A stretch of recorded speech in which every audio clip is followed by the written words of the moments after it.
Hello बच्चों। तो आज यही चैलेंजेस सीरीज में हम लोग लेक्चर नंबर 2 स्टार्ट कर रहे हैं फिजिक्स के अंदर कैनेमेटिक्स का।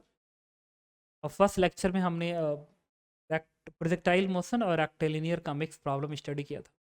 क्वेश्चंस के लेवल्स जो थे वो सब मॉडरेट टू अच्छे क्वेश्चन पे थे, और उन बच्चों के लिए थे जो अंडर 3000 5000 रैंक लाना चाहते हैं। तो उसी सीरीज में हम आगे बढ़ रहे हैं। तो फर्स्ट में हमने रेक्टिलिनियर प्रोजेक्टाइल का कॉम्बिनेशन स्टडी किया था। अब हम लोग अलग से रिलेटिव मोशन भी इंट्रोड्यूस कर रहे हैं। तो अब जो क्वेश्चंस आएंगे उसमें रेक्टिलिनियर प्लस रिलेटिव कुछ प्रोजेक्टाइल के भी क्वेश्चंस आ जाएंगे। तो चलो हम लोग शुरू कर रहे हैं फर्स्ट प्रॉब्लम से। हाँ, इस आज का जो लेक्चर है इसमें questions again moderate to good level तक जाएंगे, ठीक है। और सारे के सारे क्वेश्चन जेई एडवांस के लिए रेलिवेंट हैं।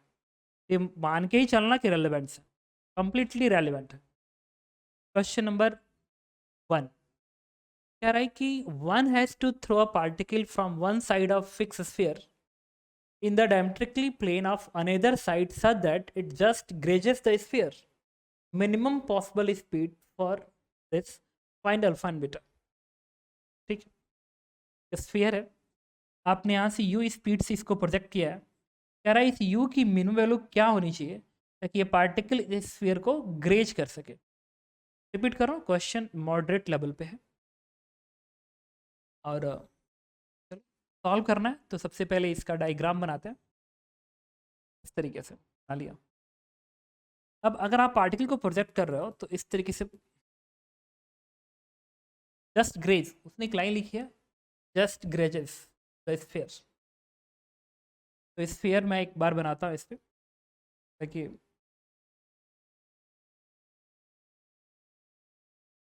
बना लिया। और ग्रेज करवाना है तो इसको ऐसे ग्रेज करवाते हैं, और जस्ट जब यहाँ ग्रेज करेगा तो सिमेट्री से इधर भी ग्रेज करेगा,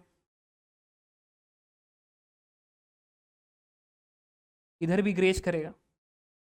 ये इस तरीके से जाएगा। ये पार्टिकल को आपने ऐसे प्रोजेक्ट किया, यहाँ पे ग्रेज किया, यहाँ पे ग्रेज किया और ग्राउंड पे आ गया। ये एग्जैक्टली मिड पॉइंट होगा इसका। कहीं भी लगे डाउट तो मैसेज करना। इसका स्पीड यू है, एंगल थीटा, इसको अभी एंगल थीटा को रहने दो। तो स्पीड यू लिखा। यहाँ पे जब ये आएगा ग्रेज के पॉइंट पे तो यहाँ पे एक स्पीड होगी, दैट इज वी।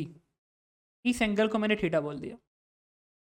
अच्छा, ये जो पार्ट है ये इस प्रोजेक्टाइल मोशन का रेंज होगा।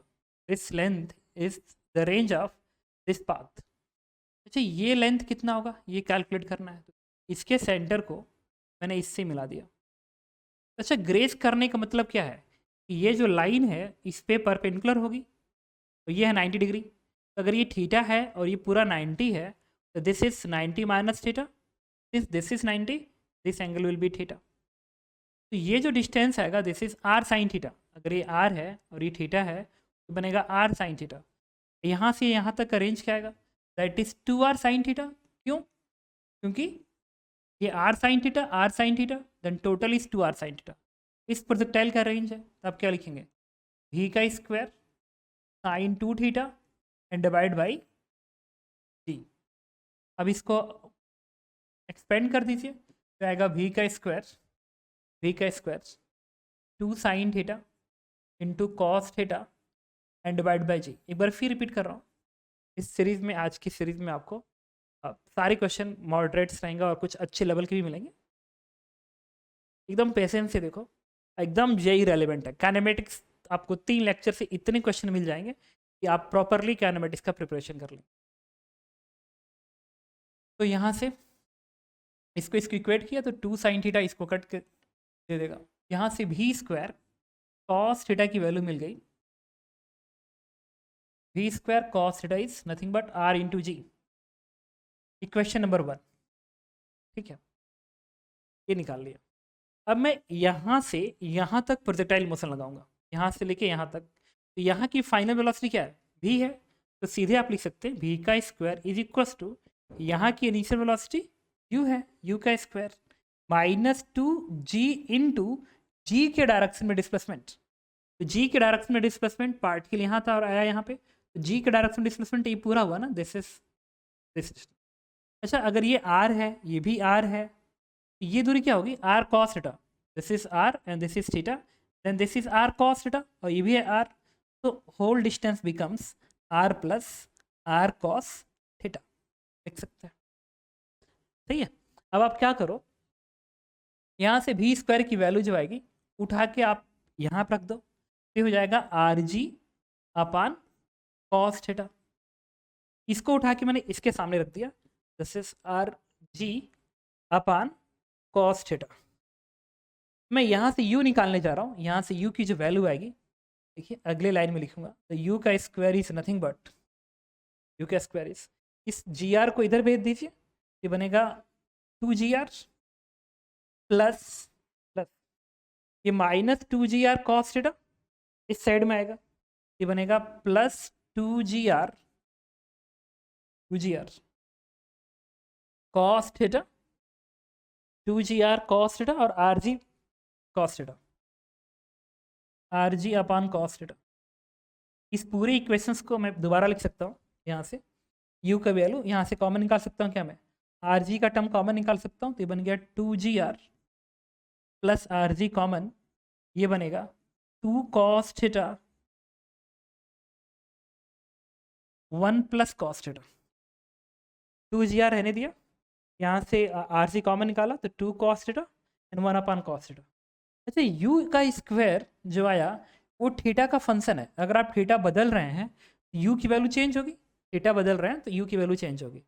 ओके, एक और चीज़, ये टर्म्स पॉजिटिव क्वांटिटी है, ये भी टर्म पॉजिटिव क्वांटिटी है, क्योंकि थीटा जो है एक्यूट एंगल है, थीटा एक्यूट एंगल है, ये दोनों ही टर्म पॉजिटिव क्वांटिटी है। एंड दो पॉजिटिव क्वांटिटी का जो सम होता है वो हम A M is greater than G M के सहायता से भी निकाल सकते हैं, A M is greater than equal to G M के सहायता से।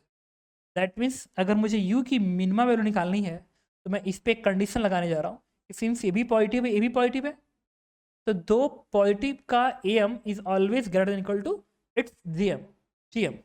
इसका ए एम क्या आएगा, तो 2 cos theta plus 1 upon cos theta is greater than equal to upon 2 A M A plus B by 2 is greater than root G M, sorry G M.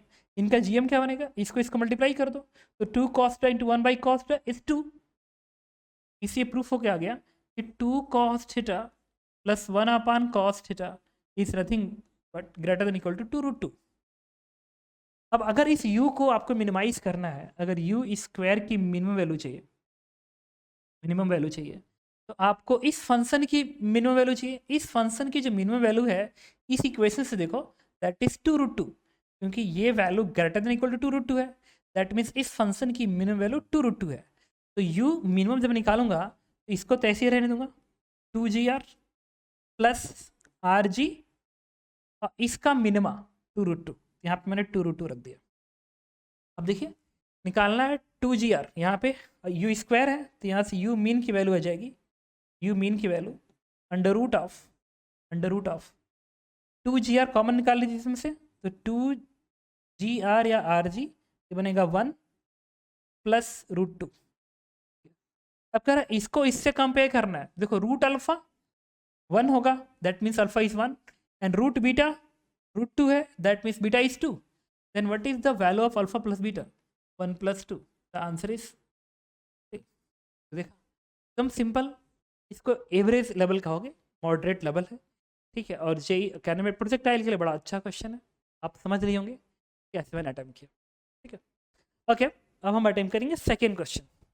मैं बार बार repeat कर रहा हूँ, कंप्लीट कैनेमेटिक्स 3 लेक्चर में आपको मिलेंगे, जब भी एडवांस का प्रिपेयर करें आप उसको देख लेना, कैनेमेटिक्स प्रॉपर वे में प्रिपेयर हो जाएगा। ये क्वेश्चन बड़ा प्यारा क्वेश्चन है, ठीक है, और एक अच्छी जगह से लिया गया है। क्वेश्चन में का कैलकुलेशंस और उसके बारीकियों को समझना इंपॉर्टेंट है। कह रहा है कि in a battlefield an ancient time battlefields, a soldier with a catapult stationed on the top of the very high cliff noticed camp of enemy close to the bottom of the cliff। ये enemies का camp है, और यहाँ पे soldier है। तो उनको ये पता चलता है कि यार एनिमी का कैंप तो यहाँ पे है, जो कि और ये हिल पे है, ये हिल पे है, और ये यहीं पे एनिमीज यहीं पे है, यहीं पे है। Stone can be launch from the catapult with speed of 40 metre per second. यहाँ से स्टोन को प्रोजेक्ट किया जा सकता है with speed of 40 metre per second. इसको मैंने यू से रिप्रेजेंट कर दिया, द वैल्यू इज यू, बाद में प्लेस कर देना। At angle theta is 60 degree and this angle is 60 degree, this angle is 60 degree, that is theta. कह रहा है कि यहाँ से एक स्टोन्स को स्पीड यू से एंगल थीटा से प्रोजेक्ट किया जा सकता है, प्रोजेक्ट किया जा सकता है। If the air resistance reduce speed of stone at rate of 0.1 metre per second per metre, the word is metre per second per metre, metre per second per metre. इसका मतलब ये जो वैल्यू बता रहा है ना, ये वैल्यू है, मैं यहाँ पे लिख देता हूँ, that is d v upon d s, ये दिया गया है के बराबर, that was that is 0.1 metre per second upon metre, that is nothing but d v upon d s. ये रिड्यूस कर रहा है तो एक माइनस साइन आप यहाँ पे लिख देंगे क्योंकि वैल्यू कम हो रही है। ओके, एकदम पेशेंस रखेंगे। कह रहा है at what horizontal separation from the enemy camp should the soldier install the catapult to hit the enemy camp। कह रहा है कि ये कहाँ पे इंस्टॉल करे, उसका इस वाले पॉइंट से दूरी कितनी होनी चाहिए, लेट दिस इज आर। कह रहा है इस आर की वैल्यू क्या होना चाहिए ताकि यहाँ से जब प्रोजेक्ट करो तो ये जो एनिमी का कैंप है उसको तुम डिस्ट्रॉय कर सको, डिस्ट्रॉय कर सको। ठीक है, हॉरिजॉन्टल सेपरेशन फ्रॉम द, तो जब प्रोजेक्टाइल है ना इसका मोशन ऐसे होगा, इस तरीके से ऐसे, और ऐसे होते हुए ये जब ऐसे गिरे ना यहाँ पे, जब यहाँ पे आए हॉरिजॉन्टल लेवल पे, तो सीधे वर्टिकली ऐसे मूव करे, वर्टिकली ऐसे मूव करे, क्योंकि इस के जस्ट यहाँ पे ना, जस्ट यहाँ पे है। तो अगर इस डायग्राम को मैं यहाँ पे बनाऊँ ऐसे, तो आप इसको, ठीक है, अभी इक्वेशंस अगले पेज पे लिखेंगे, इस तरीके से मैंने बना दिया। और यहाँ पे एनिमी के कैंप से, एनिमी के कैंप से यहाँ पे टकराना है स्टोन्स को, जबकि यहाँ से आप प्रोजेक्ट कर रहे हो, तो कन्फर्म यहाँ पे टक्कर मारने के लिए अगर आप ऐसे मारोगे तो इधर चला जाएगा। तो यहीं पे आते आते जब यहाँ पे आए ना, तो यहाँ पे ये वर्टिकल होना चाहिए वेलोसिटी, यहाँ पे वेलोसिटी वर्टिकल हो ताकि ऐसे जाके एनिमी को हम प्रोटेक्ट कर सकें। दैट मीन्स इसका मोशन यहाँ से कुछ ऐसा होना चाहिए कि ये ऐसे ऐसे गिरे, इस तरीके से प्रोजेक्टाइल बनते हुए यहाँ पे एकदम वर्टिकल हो जाए, वर्टिकल। दैट मीन्स इस वाले पॉइंट पे एक्स डायरेक्शन की वेलोसिटी क्या आनी चाहिए, दैट शुड बी 0 इस पॉइंट पे, ताकि पूरा पूरा वर्टिकली ऐसे गिर के इसको खत्म कर दे। क्वेश्चन में पूछ रहा है कि बताइए ये डिस्टेंस कितना होगा। चलो अटेम्प्ट करते हैं। स्पीड यू, इनिशियल एंगल है थीटा। ये सिंपल आप प्रोजेक्टाइल में रेंज का फॉर्मूला नहीं लगा सकते, R equals to u square sine 2 theta upon g, आप ऐसा नहीं कर सकते। ठीक है, सोचते हैं। एक्चुअली इसमें जो इंपॉर्टेंट वर्ड है ना, that is air resistance. The air resistance is the important word, इसका यूज करना है, बताता हूँ।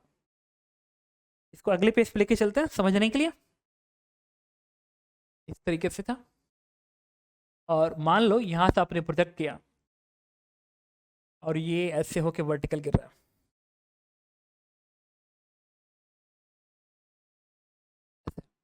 किसी टाइम पे सपोज करो प्रोजेक्ट करने के बाद इनिशियली स्पीड इज यू, किसी टाइम पे यहाँ पे है, यहाँ पे होगा तो इसके पास वेलोसिटी होगी, एंड वेलोसिटी का वेक्टर होगा v x i cap plus v y j cap. जैसे मैं अटेम्प्ट कर रहा हूँ वैसे ही देखते रहना। एयर रेजिस्टेंस की खासियत है वो वेलोसिटी के हमेशा अपोजिट होता है। Air resistance is always opposite of velocity, always opposite of velocity. इसका मतलब एयर रेजिस्टेंस यहाँ पे इस तरीके से होगा और ये इसके वेलोसिटी के अपोजिट होगा, दिस इज एयर रेजिस्टेंस। साथ में इसके ऊपर एक और फोर्स होगा, दैट वाज एम जी। और कोऑर्डिनेट एक्सेस सिस्टम आपने इसको ओरिजिन मान लिया, और कोऑर्डिनेट एक्सेस सिस्टम मैंने बना लिया। इधर इसको ओरिजिन बोला, this one is the x axis and this one is the y axis. अब मैं इस पर फोर्स इक्वेशन लिखूंगा, इस पर फोर्स इक्वेशन। अच्छा, फोर्स इक्वेशन लिखने के लिए आपको एफ आर की वैल्यू चाहिए। एफ आर की वैल्यू कितनी है, एफ आर अभी ये दिया गया था कि जो D V upon D x की वैल्यू है जो एयर रेजिस्टेंस की वजह से आ रहा है दैट इज माइनस के। मैं इस पूरे लाइन में को लिख सकता हूँ, यहाँ पे भी मल्टीप्लाई किया, ये भी मल्टीप्लाई हो जाएगा, ये बन गया v d v by d s. V speed है, ये भी स्पीड है, तो ये भी d v by d s is nothing but tangential acceleration. V d v by d s is nothing but tangential acceleration. This s is what? This s is not a displacement, it is the distance. What is ds? ds is the distance traveled by particle in dt time interval, and dv is what? The change in speed in dt time interval. बस अब इसको multiply कर लिया, ये है tangential acceleration. अब इसमें मैंने मास को भी मल्टीप्लाई कर दिया, ये बन गया minus k m into T. अच्छा, ये टेंजेंशियल फोर्स है, और ये टेंजेंशियल फोर्स कौन दे रहा है? एयर रेजिस्टेंस दे रहा है। तो एयर रेजिस्टेंस जो एफ आर है, इसका जो वेक्टर फॉर्म में लिखूंगा, मैग्नीट्यूड तो यही है, तो मैग्नीट्यूड तो यही बनेगा माइनस के एम इंटू भी, बट ये वेलोसिटी के अपोजिट होता है, तो ये यूनिट वेक्टर मल्टीप्लाई कर दो भाई, वेक्टर फॉर्म लिखना है। तो अगर आपको कोई वेक्टर पता है और उस मैग्नीट्यूड पता है और आपको वेक्टर लिखना है, आपको यूनिट वेक्टर बस मल्टीप्लाई करना होता है, आंसर आ जाएगा। तो आपने इसमें यूनिट वेक्टर मल्टीप्लाई कर दिया भी कैप का, ये बन गया एयर रेजिस्टेंस का जो वेक्टर बना, that is nothing but minus k m into भी कैप। इट इज भी वेक्टर, इट इज भी वेक्टर, एंड भी वेक्टर इज नथिंग बट भी x i cap plus v y j cap, ये आ गया। अब चलो इसके ऊपर नेट फोर्स की बात करते हैं। जब आप एफ नेट लिखेंगे तो वो बनेगा, एक तो ये force that is minus k m into भी x i cap plus v y j cap, और एक तो एम जी है नीचे को, that is minus m g into j cap, क्योंकि आपने एक्स ऐसे माना है, वाई एक्स माना है, और पूरा मोशन ही प्लेनर मोशन है, आपने इसको लिख लिया। ओके, अब मैं कहा कि ये काम करते हैं, इस पार्टिकल का एक्सेलरेशन निकालते हैं, एक्स नेट एक्सेलरेशन। तो जो नेट एक्सेलरेशन का वेक्टर बनेगा, इसी को मास से डिवाइड कर दीजिए, मास से, तो मास मास का टर्म हट जाएगा, तो बनेगा माइनस के भी एक्स आई कैप, भी एक्स आई कैप, इसका टर्म इससे मल्टीप्लाई करेंगे तो ये बनेगा माइनस के भी वाई जे कैप, मास का टर्म यहाँ से हटेगा, तो जी इंटू जे कैप, ये आ गया।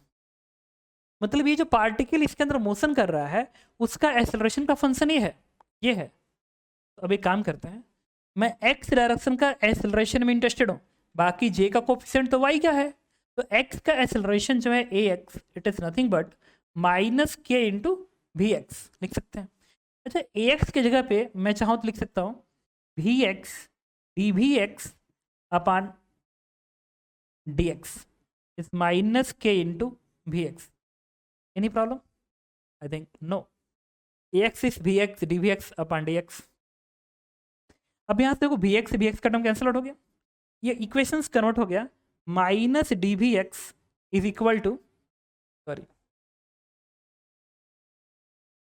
D v x is equal to minus k into d x, d हटाना है, एक इंटीग्रेशन। अच्छा, x की वैल्यू 0 थी, तो पार्टिकल की x की वेलोसिटी कितनी थी ये निकालना है। अच्छा, t बराबर 0 पार्टिकल यहाँ पे है ना, t बराबर 0 पे पार्टिकल यहाँ पे है, और t टाइम पे पार्टिकल्स यहाँ पे, यहाँ पे, और ये पूरी डिस्टेंस मैं r बोल रहा हूँ, r, और यहाँ पे x की वेलोसिटी कितनी है 0, पूरा पूरा y में, तभी तो डाउनवर्ड आ रहा है। ओके, तो x की वैल्यू 0 लिखेंगे तो यहाँ की वेलोसिटी x वाली, अगर ये u है और ये थीटा है, तो बनेगा u cos थीटा इधर, that is positive u cos theta, और x की जगह पे भाई इनिशियल कोऑर्डिनेट, यहाँ का फाइनल कोऑर्डिनेट, x की जगह पे r रखो, x की जगह पे r रखो, तो x की फाइनल वेलोसिटी क्या हो जाएगी 0, सॉल्व कर दो, यहाँ से आएगा minus u cos theta is equal to k into r, पूछा गया था इस r की वैल्यू, and what is r, the r is nothing but u cos theta upon k, u cos theta upon k, and this is answer. तो आपने देखा कि मैंने इस क्वेश्चन को किस तरीके से अटेम्प्ट किया कि जो लगाया गया होगा प्रोजेक्शन वो इस हील के इस एंड से इतने दूरी पे रहता है, तो फिर ये पार्टिकल्स ऐसे मोशन करते हुए जाएगा, फिर यहाँ पे वर्टिकल्स होगा, तो इस पोजीशन पे वर्टिकल होगा, एग्जैक्टली इसी पोजीशन से वर्टिकल हो जाएगा ऐसे, और फिर आके इस एनिमी कैंप को डिस्ट्रॉय करेगा। ओके, तो आपने देखा एक ये भी मॉडरेट ना बोल के बोलोगे good level problem for J advance. This is the next question, और ये अगेन एवरेज प्रॉब्लम है और जेई के एडवांस के पॉइंट ऑफ व्यू से इंपॉर्टेंट है, मतलब 60% के लेवल पे या 50% के लेवल पे बोलोगे ये क्वेश्चन। रेक्टिलिनियर मोशन का है और फ्रीक्वेंटली आज क्वेश्चन में से है, हर जगह पढ़ाया जाता है, ठीक है, तो प्लीज़ इसको देखिएगा। कह रहा है कि position of the particle moving in the straight line vary with the time as this one. इसमें आई थिंक क्वेश्चंस में मिस्टेक है, इसको लिख लीजिए। एक्स का फंक्शन मैं अलग से लिख दे रहा हूँ, the function of x is, बताता हूँ देखो, जो एक्स का फंक्शन है ये लिख लेना, this x is T Q by 3 minus 3t square plus 8t plus 4 है। ये जो फंक्शन है ये पूरा का पूरा फंक्शन ये कह रहा है कि एक पार्टिकल्स इस फंक्शन को position of a particle moving on the straight line vary with the time as this one. Consider the motion of the particle in time interval 0 to 5 second. S1 is the total distance travel and the distance traveled during retardation motion is S2 and the distance S2 travel during the retardation motion, find the S1 upon S2। तो question में कह रहा है कि एक particle motion कर रहा है जिसका पोजीशन इस फंक्शन गवर्न कर रहा है। अगर 0 से 5 सेकेंड में आप मोशन को ऑब्जर्व करेंगे, अगर टोटल डिस्टेंस ट्रेवल S1 है, S1 एंड 0 to 5 सेकेंड के बीच में डिस्टेंस ट्रेवल जो रिटार्डेशन के टाइम पे है वो S2 है, तो find the ratio of S1 and S2। एक एवरेज बोलोगे, एवरेज लेवल क्वेश्चन। जब भी आपको डिस्टेंस निकालना होता है आपको हमेशा वेलोसिटी का हेल्प लेना पड़ता है अंडर स्ट्रेट लाइन मोशन, कि स्ट्रेट लाइन मोशन कर रहा है, कहीं वेलोसिटी अपनी डायरेक्शन तो नहीं चेंज कर रही है। इसके लिए इस फंक्शन को डिफ्रेंशिएट करेंगे, तो जो भी का फंक्शन आएगा that is dx by dt, कर दो डिफ्रेंशिएट, ये बनेगा t square minus 6t plus 8। इस फंक्शन को डिफ्रेंशिएट किया, v की वैल्यू इतनी आ गई। एक्सेलरेशन का फंक्शन निकालता हूँ, इसके लिए इसको दोबारा डिफ्रेंशिएट करोगे, ये बनेगा 2t माइनस 6। अब निकालना है, हमारा टाइम इंटरवल है 0 to 5 सेकेंड, 0 to 5 सेकेंड। तो अगर 0 to 5 सेकेंड में आपको डिस्टेंस ट्रेवल निकालना है तो आपको जानना पड़ेगा कि पार्टिकल ने कहाँ कहाँ अपने पाथ पे डायरेक्शन चेंज किया है। डायरेक्शन चेंज कैसे मिलेगा? वेलोसिटी 0 होने से। अच्छा एक और बात, वेलोसिटी 0 है इसका मतलब वो डायरेक्शन चेंज कर रहा है, ये ज़रूरी नहीं है। हाँ 0 है तो चेंज हो भी सकता है, नहीं भी हो सकता है, डिपेंड करता है कि वेलोसिटी में जो t का साथ फैक्टर बनने जा रहा है वो ऑड नंबर का फैक्टर बन रहा है कि इवन नंबर का फैक्टर बन रहा है। तो देखिए इसको क्या करेंगे, v को 0 करेंगे, ये जानने के लिए कि पार्टिकल ने अपने पाथ पे डायरेक्शन कहाँ कहाँ चेंज किया है। तो इसको 0 करेंगे तो बनेगा t square minus 6t plus 8 equals to 0। और मैं अब कैलकुलेशन करने जा रहा हूँ, टोटल डिस्टेंस का कैलकुलेशन करने जा रहा हूँ, टोटल डिस्टेंस ट्रेवल का। दैट मीन्स हम लोग S1 को कैलकुलेट करने जा रहे हैं, S1 को। तो इसको 0 करेंगे तो ये बनेगा t minus 4 into t minus 2 equal to 0। यहाँ से t के दो रूट्स आए, एक है 2 और एक है 4। अच्छा यहाँ पे t माइनस 4 का पावर 1 है, t माइनस 2 का पावर 1 है। पावर अगर ऑड नंबर है दैट मीन्स पार्टिकल अपने पाथ में डायरेक्शन चेंज करेगा उन पॉइंट्स पे जहाँ वेलोसिटी 0 हो रही है। और पावर अगर इवन नंबर है तो उस पॉइंट पे वेलोसिटी 0 तो होगी बट वो फिर आगे की ओर बढ़ जाएगी, पाथ का डायरेक्शन चेंज नहीं होगा। तो ये ऑड नंबर है, ऑड मतलब इन पे पार्टिकल अपने पाथ में डायरेक्शन चेंज करेगी। ये 2 and 4 आ गया। अब हम लोग क्या करेंगे, इंटरवल था 0 to 5, अब बीच में 2 4 है, तो हम इसके सबसेट बनाएंगे, सबसेट इंटरवल्स बनाएंगे। 0 से शुरू करेंगे 2 तक इंटरवल बनेगा, 0 to 2 union 2 to 4 union 4 to 5, ये 3 इंटरवल बना। अब इसमें डिस्प्लेसमेंट का मॉड निकालेंगे, इसमें डिस्प्लेसमेंट का मॉड, इसमें डिस्प्लेसमेंट का मॉड, और दोनों को सिंपली ऐड कर देंगे, मुझे मिल जाएगा टोटल डिस्टेंस ट्रेवल। तो आप समझ रहे होंगे, तो यहाँ पे जो टोटल डिस्टेंस ट्रेवल S1 है ये आएगा x2, मतलब 2 सेकेंड पे पोजीशन माइनस 0 सेकेंड का पोजीशन का मॉड प्लस 4 सेकेंड का पोजीशन माइनस 2 सेकेंड का पोजीशन का मॉड प्लस 5 सेकेंड का पोजीशन माइनस 4 सेकेंड का पोजीशन का मॉड लगा दिया। मतलब 2 सेकेंड का पोजीशन माइनस 0 सेकेंड का पोजीशन का सब्ट्रैक्शन का मॉड, सब्ट्रैक्शन का मॉड होता है, रिपीट कर रहा हूँ, सब्ट्रैक्शन का मॉड होता है। ठीक है, एकदम पेशेंस से देखते रहिएगा।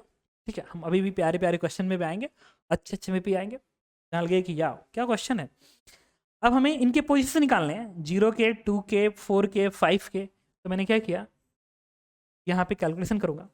तो 0 सेकेंड का पोजीशन निकालना है, 0 सेकेंड का, तो फंक्शन ये है, प्लेस कर दीजिए, तो आएगा 4।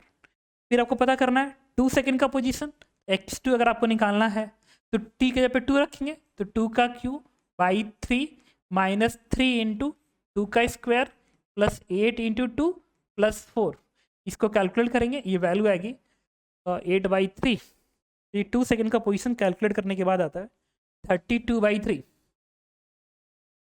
सिमिलरली हम लोग पता करेंगे 2 सेकेंड का हो गया, 4 सेकेंड का पोजीशन पता करेंगे। तो 4 सेकेंड के पोजीशन के लिए इसमें t के जगह 4 प्लेस करिए, तो 4/3 माइनस 3 इंटू 4 का square plus 8 into 4 plus 4।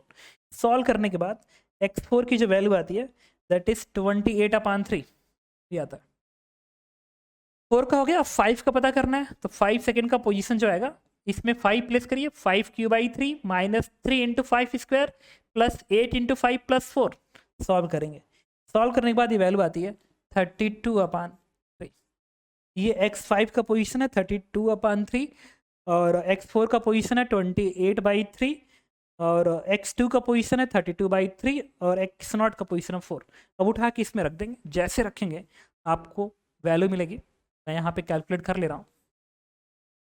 S1 is equal to x2 था 32/3 माइनस x0 इज 4 का mod plus x4 minus x2, x4 is 28/3 minus x3 minus x2 और x2 is 32/3 mod x5 minus x4, x5 is 32/3 minus x4 is 28/3।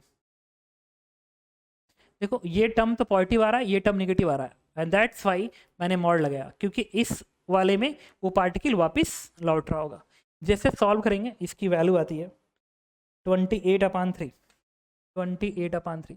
Calculate करेंगे, S1 is 28/3। Okay, इसके बाद हम लोग बात करने जा रहे हैं रिटार्डेशन मोशन के अंदर क्या हो रहा है। रिटार्डेशन, तो रिटार्डेशन क्या है, जिसमें स्पीड घट रही है। तो स्पीड घटने का जो कंडीशन होता है, स्पीड घट रहा है मतलब रिटार्डेशन मोशन हो रहा है। रिटार्डेशन का कंडीशन है velocity dot acceleration must be less than 0। इस कंडीशन में रिटार्डेशन होता है, वो चाहे पाथ स्ट्रेट लाइन हो या पाथ कर्विलिनियर हो, हमेशा ये कंडीशन है अंडर रिटार्डेशन का। And v dot a is greater then 0, ये कंडीशन है एक्सेलरेशन मोशन का। ठीक है, अगर मोशन स्ट्रेट लाइन है तो वेलोसिटी इधर है और एक्सेलरेशन इधर होगा, एंगल इज 180, दैट मीन्स तो v डॉट a की वैल्यू सिंपल लिख सकते हो v इंटू ए। अगर मैं निकालूं v डॉट a की वैल्यू, तो v डॉट a की वैल्यू मैं निकालना चाहता हूँ स्ट्रेट लाइन पे कितना आएगा, स्ट्रेट लाइन पे तो v into A and cos 180। तो आप समझ गए होंगे the value is minus v है। तो v मैग्नीट्यूड a मैग्नीट्यूड, इसका मतलब है कि v और a का अगर मल्टीप्लाई करूं फंक्शन का, अगर v का फंक्शन और a के फंक्शन को मल्टीप्लाई करूं तो लेस देन क्या आना चाहिए, 0। तो under straight line motion, repeat कर रहा हूँ, अंडर स्ट्रेट लाइन मोशन आप v और a का जो फंक्शन है उसका मल्टीपल लेस देन 0 करेंगे अंडर स्ट्रेट लाइन मोशन। और under curve linear motion you can use this one.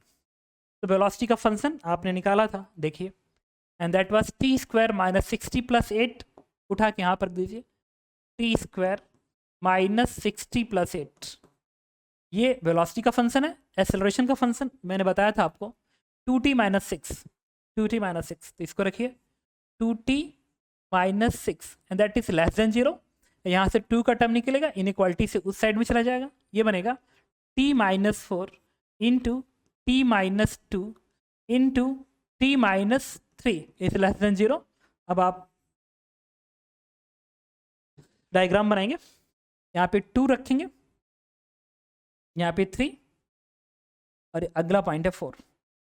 क्योंकि ये t का क्यूबिक फंक्शन है तो t इन्फिनिटी पे पॉजिटिव देगा, तो ये ग्राफ ऐसे होके चलेगा। लेकिन मुझे पता है कि टाइम किसी भी तरीके से 0 से कम नहीं लेना है, क्योंकि उन्होंने 0 और 5 के बीच में लिखा है और टाइम 0 से कम तो हो ही नहीं सकता।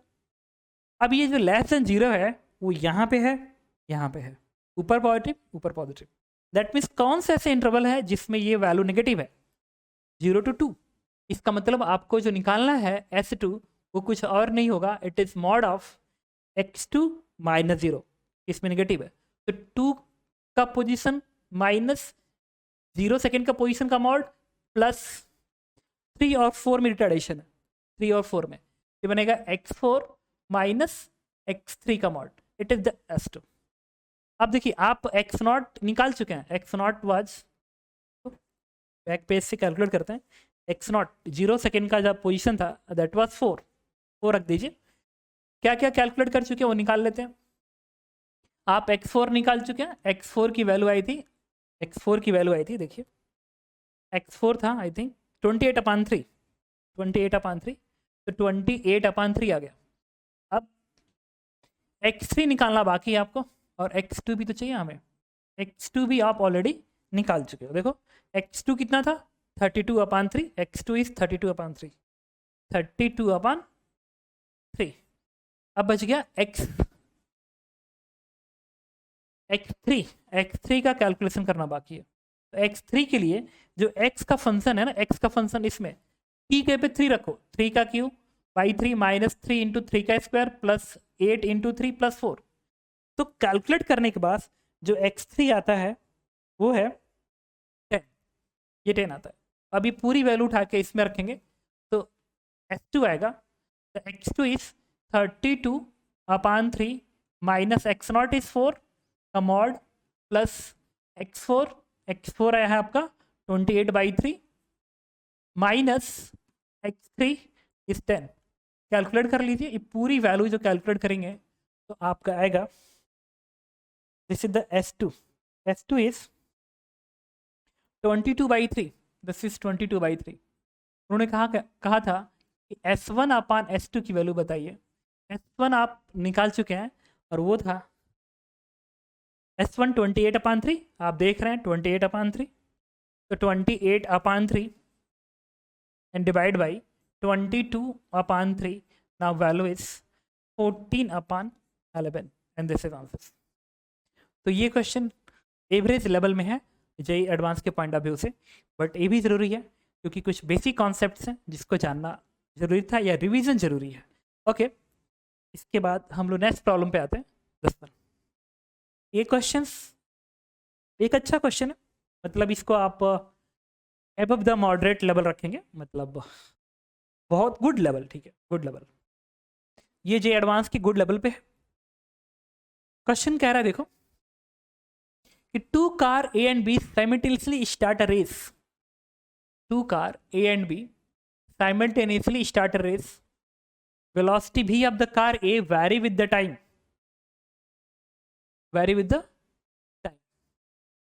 according to the graph shown in the figure।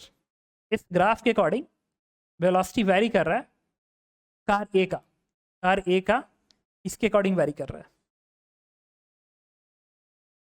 है, देखिए it is acquire a velocity 50 metre per second few second, बड़ा इंपॉर्टेंट वर्ड है, फ्यू सेकेंड बिफोर t बराबर 100 सेकेंड। ये 100 सेकेंड कि कुछ सेकेंड पहले, मतलब 3-4 सेकेंड पहले, फ्यू सेकेंड 3-4 सेकेंड पहले 50 मीटर की स्पीड गेन कर लेता है। तो कुछ सेकंड पहले ये 50 का गेन कर लिया, और ये इंटरवल मैं बार बार रिपीट कर रहा हूँ, कुछ सेकंड, 2 to 3 सेकंड मान के चलेंगे। ये कुछ सेकंड भूलना नहीं है, ध्यान रखना, बड़ा इंपॉर्टेंट वर्ड है। Okay, and thereafter move with the this speed, मतलब एक बार 50 गेन कर लिया इस टाइम पे, उसके बाद वो कांस्टेंट स्पीड से आगे की ओर जा रहा है। Okay, the car B run together with the car A till the both acquire the velocity 20 metre per second. Actual में कार ए और कार बी ने दोनों ने एक साथ मोशन स्टार्ट किया था, लेकिन 20 मीटर पर सेकेंड पे जब आया, 20 मीटर पर सेकेंड पे जब स्पीड आई, तो कार बी ने क्या किया, सुनना, after this car B move with the zero acceleration zero कर दिया कार बी ने, दैट मीन्स अपना वेलोसिटी को कांस्टेंट कर दिया।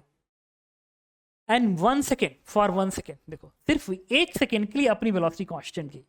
दैट मीन्स जो कार बी है वो इसी पाथ पे तो मोशन करेगा, सेम पाथ पे चलेगा 20 मीटर पर सेकेंड तक, उसके बाद वेलोसिटी को कांस्टेंट कर देगा। कांस्टेंट कितने सेकेंड तक, तो 1 सेकेंड तक। तो दिस इंटरवल भी is 1 second, okay. And then follow the velocity time graph profile identical to that of A, मतलब ए ने जिस पाथ को फॉलो किया उसी पाथ को 1 सेकेंड बाद पार्टिकल बी फॉलो कर रहा है।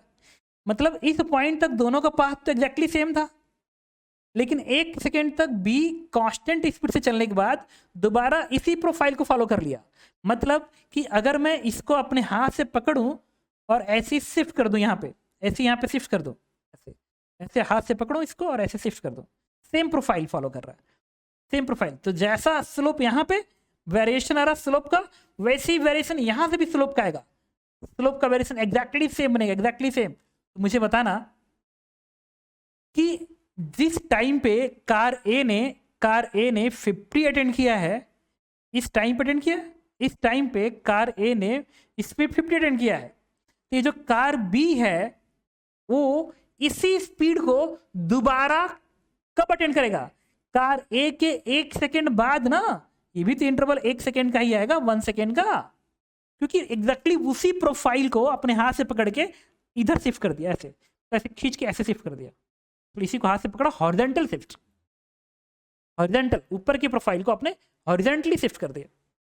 इसको हाथ से पकड़ा, कहा कि हॉरिजॉन्टल शिफ्ट हो जाओ, ये वाला पॉइंट यहाँ पर आ गया और ये पॉइंट यहाँ पर जाएगा। तो ये डिफरेंस अगर 1 सेकेंड का है तो यहाँ भी तो डिफरेंस 1 सेकेंड का होगा। इसका मतलब कि जो वेलोसिटी कार ए अटेंड कर रहा है, कार बी उसी को अटेंड कर रहा है, बट आफ्टर 1 सेकेंड। ओके, अब क्वेश्चन पे आते हैं। लिखा हुआ है that of car A with the delay of 1 second, in this way the car B acquired the velocity 50 meter per second 1 second after the car A acquired it। obvious भाई, car A ने जो velocity gain की 50 की, car B ने 1 second बाद gain की। तो देखो दिख भी रहा है, ये 50 पे अटेंड कर रहा है और ये जो लाइन है वो यहाँ पर आ रहा है, गैप 1 सेकेंड का, ओके। यार how much more distance delta s does the car A cover in the first 100 second as compare to the car B. मतलब पहले 100 सेकेंड तक कार ए ने कितना एक्स्ट्रा दूरी तय किया कंपेयर टू कार बी। तो कार ए ने जो 100 सेकेंड तय किया, उतने टाइम में कार ए ने कार बी से कितना दूरी एक्स्ट्रा तय किया। तो ठीक है, चलो इसको सॉल्व करने के लिए हम इस डायग्राम को बड़ा बनाते हैं, माइक्रोस्कोप से देख के और बात को समझते हैं। चलो देखो, ये जो डायग्राम है इसको थोड़ा समझना पड़ेगा, हालांकि थोड़ा सी एनालिसिस हल्की सी, अदरवाइज क्वेश्चन इजी है। इस तरीके से अटेंड किया और इसको आपने ऐसे दिखा दिया, और ये कार ए का डायग्राम है, 50 आपने दिखाया, वेलोसिटी वर्सेस टाइम ग्राफ का एरिया हमेशा डिस्प्लेसमेंट बताता है, ये आपको पता है। फिर 20 सेकेंड पे आते हैं, 20 मीटर पर सेकेंड पे आते हैं। यह है 20 मीटर पर सेकेंड की स्पीड, इसके बाद वो 1 सेकेंड तक, एक बार मैं कलर चेंज कर दूं, ये 1 सेकेंड तक ऐसे चला, this gap is 1 second. Repeat कर रहा हूँ, बड़ा इंपॉर्टेंट वर्ड है 1 सेकेंड। इसके बाद एग्जैक्टली इसी कर्व को आपने हॉरिजॉन्टल शिफ्ट किया, तो पाथ आपका ऐसा बनेगा, ऐसा, और ये चीज़ यहाँ पाया यहाँ पे, और 100 सेकेंड ये है, this is the 100 second of car A. तो कार ए का मोशन जो है वो 100 सेकेंड तक हो रहा है यहाँ पे। तो अब चूंकि आपने इसको 1 सेकेंड शिफ्ट किया है, दैट मीन्स ये जो डॉट यहाँ पे लग रहा है कार ए के लिए, कार बी के लिए डॉट यहाँ पे लग रहा है, that means graph 1 second horizontal shift हुआ है, तो जो यहाँ पाएगा कार बी के लिए यहाँ पाएगा, ये गैप क्या होगा, 1 सेकेंड। ठीक है, अब 100 सेकेंड में हमें ये जानना है कि कार ए ने कार बी से कितना दूरी तय किया एक्स्ट्रा। देखना, अब एक काम करते हैं, इसको मान लेते हैं x इस एरिया को, हालांकि नहीं मानोगे तो भी समझा जा सकता है आराम से, बट मैंने कहा कि चलो लिखते हैं कुछ भी मान के, इसको x माना, इसको y, इसको y, ये x है, ये जो कर्व है ये वाला कर्व, ये इसको मैंने z मान लिया, मतलब ये z मान लिया, इसको मान लिया m का मतलब है ये कर्व यहाँ पे और फिर ऐसे m, इसको मान लिया n, ये है ये वाला कर्व ऐसे, और ये जो छोटी सी है ना m n p मान लो, इसको p मान लो, और ये 100 सेकंड जा रहा है, ये p q मान लो, इसको मैंने q मान लिया। बस चलो निकालते हैं जो एक्स्ट्रा डिस्टेंस कवर होगा, एक्स्ट्रा डिस्टेंस, इसके लिए ए का एरिया निकालते हैं। अच्छा, ए का एरिया यहाँ से लेके 100 सेकेंड है ना, इसके नीचे का, इस प्रोफाइल के नीचे का पूरा एरिया वो कितना आएगा, x plus y plus z plus m plus p plus n plus q। मतलब मैं कुछ दिमाग नहीं लगाने की कोशिश कर रहा हूँ, सिंपली लिख रहा हूँ और आंसर आएगा। ये तो आगे एक ने कितना डिस्प्लेसमेंट लिया, b का डिस्प्लेसमेंट, b के लिए ये जो वाइट कलर है ना, इसके नीचे का area x plus y z, उसके बाद इसके नीचे के एरिया में n आएगा प्लस n, फिर इसके नीचे के एरिया में q आएगा प्लस q आएगा। एक काम करते हैं, देखो कैंसिलेशन क्या हो रहा है, x plus y cancel, z cancel, n cancel, q cancel, n cancel, q cancel, ये पूरा टर्म क्या बन गया जानते हो, m plus p, this is nothing but m plus p, m plus p, m plus p। That means ये जो है ना, ये जो पार्ट है वही एक्स्ट्रा एरिया जिसको जो एक्स्ट्रा उसने डिस्टेंस कवर किया, इस एरिया को मुझे निकालना है, अब इस एरिया को निकालने के लिए हम क्या करेंगे, जो अभी क्या हो ना कि ग्राफ को सिंपली x में शिफ्ट किया गया, मुझे बस उसका हेल्प लेना है। तो मुझे बताना, ये जो लाइन है ना यहां से लेके यहां तक की जो लाइन है, इस लाइन को मतलब इसी कर्व को आपने शिफ्ट किया, इसी कर्व को आपने हॉरिजॉन्टली 1 शिफ्ट किया, तो ये यहां पे था, उसको आपने यहां कर दिया, ठीक है, और ये यहां था, इसको आपने यहां पे कर दिया, अब मुझे निकालना m और n कितना होगा। तो मुझे ये बताना, क्या इसके नीचे का ये वाला एरिया और इस कर्व के इसके नीचे का ये वाला एरिया एग्जैक्टली सेम है, यस, क्योंकि कर्व को आपने हॉरिजॉन्टली शिफ्ट किया, हॉरिजॉन्टली 1 सेकेंड शिफ्ट किया। तो मैं कह रहा हूं इसी कर्व को ऐसे शिफ्ट कर दिया, इसका मतलब ये जो कर्व अपने नीचे एरिया सस्पेंड कर रहा है, क्योंकि इसी को आपने हॉरिजॉन्टल शिफ्ट किया है 1 सेकेंड, तो ये एरिया एग्जैक्टली सेम आएगा, तो चलो लिखते हैं, यहां से लेके यहां तक के नीचे का ये पूरा एरिया क्या है, y m और z, तो ये आएगा y m एंड z का सम इज इक्वल टू, मतलब इसके नीचे का पूरा area y m and z is equal to इसके नीचे का पूरा एरिया, ये पूरा एरिया, ये कितना आएगा, z प्लस n, ये बनेगा, ये इक्वल होना चाहिए, इससे z से z कैंसिल आउट हो गया, और इससे आगे हमारा y plus m equals to n, तो मुझे निकालना था m प्लस पी। तो देखो बताता हूँ,